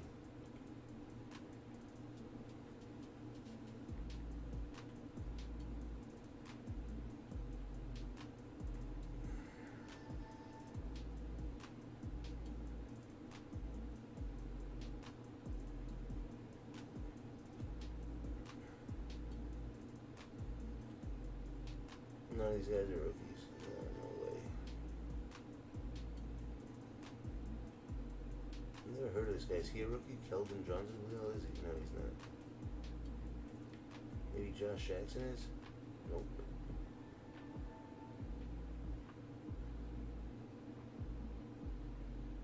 Brandon Instagram? That's like 4 years or 5 years ago.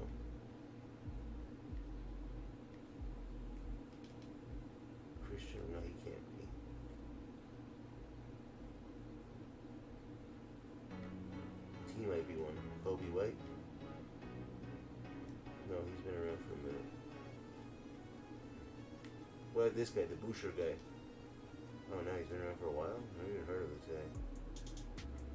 What about Nas? No, he's around for a minute.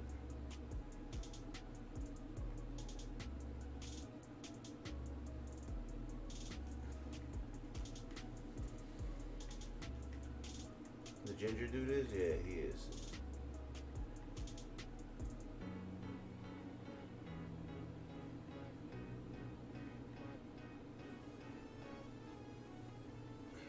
Wow, we don't even know the rookies this year. It's crazy.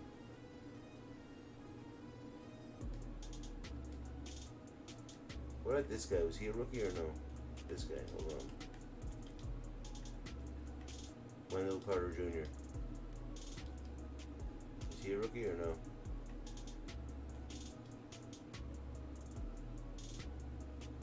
Are any of these guys rookies?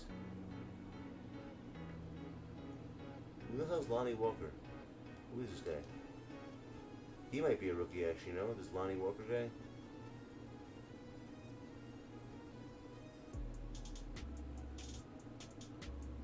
He's been around, this Wendell Carter. What about PJ Washington? Never heard of him.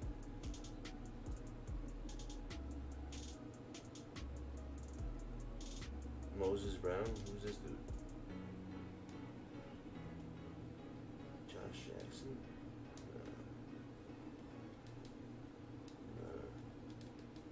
See, why does it say 0 by him? Jordan Poole. As if he is a rookie. Maybe this guy is a rookie. Jordan Poole. I never heard of him.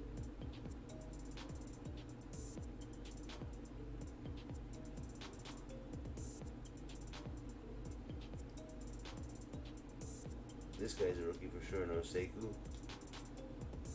Dumb Bastard, whatever his name is. Doom Bastard. Kumbaya.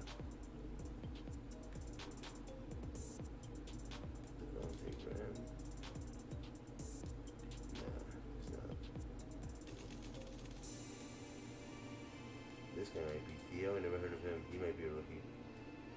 I think he is. Theo Madeline. Yeah, these guys are down here. I think he is. And Kira. I think he is too. Yeah, these are all rookies down here. 1, 2, 3.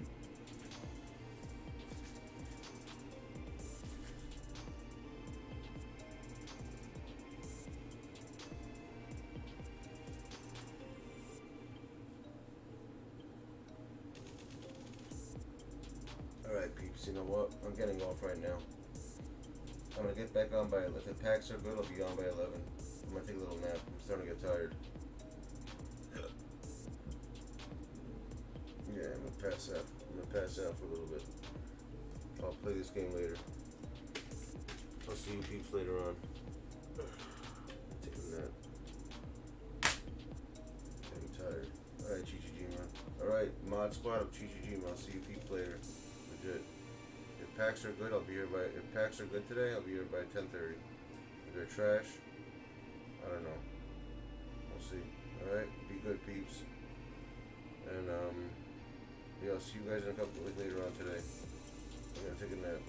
I'm gonna do my whole day.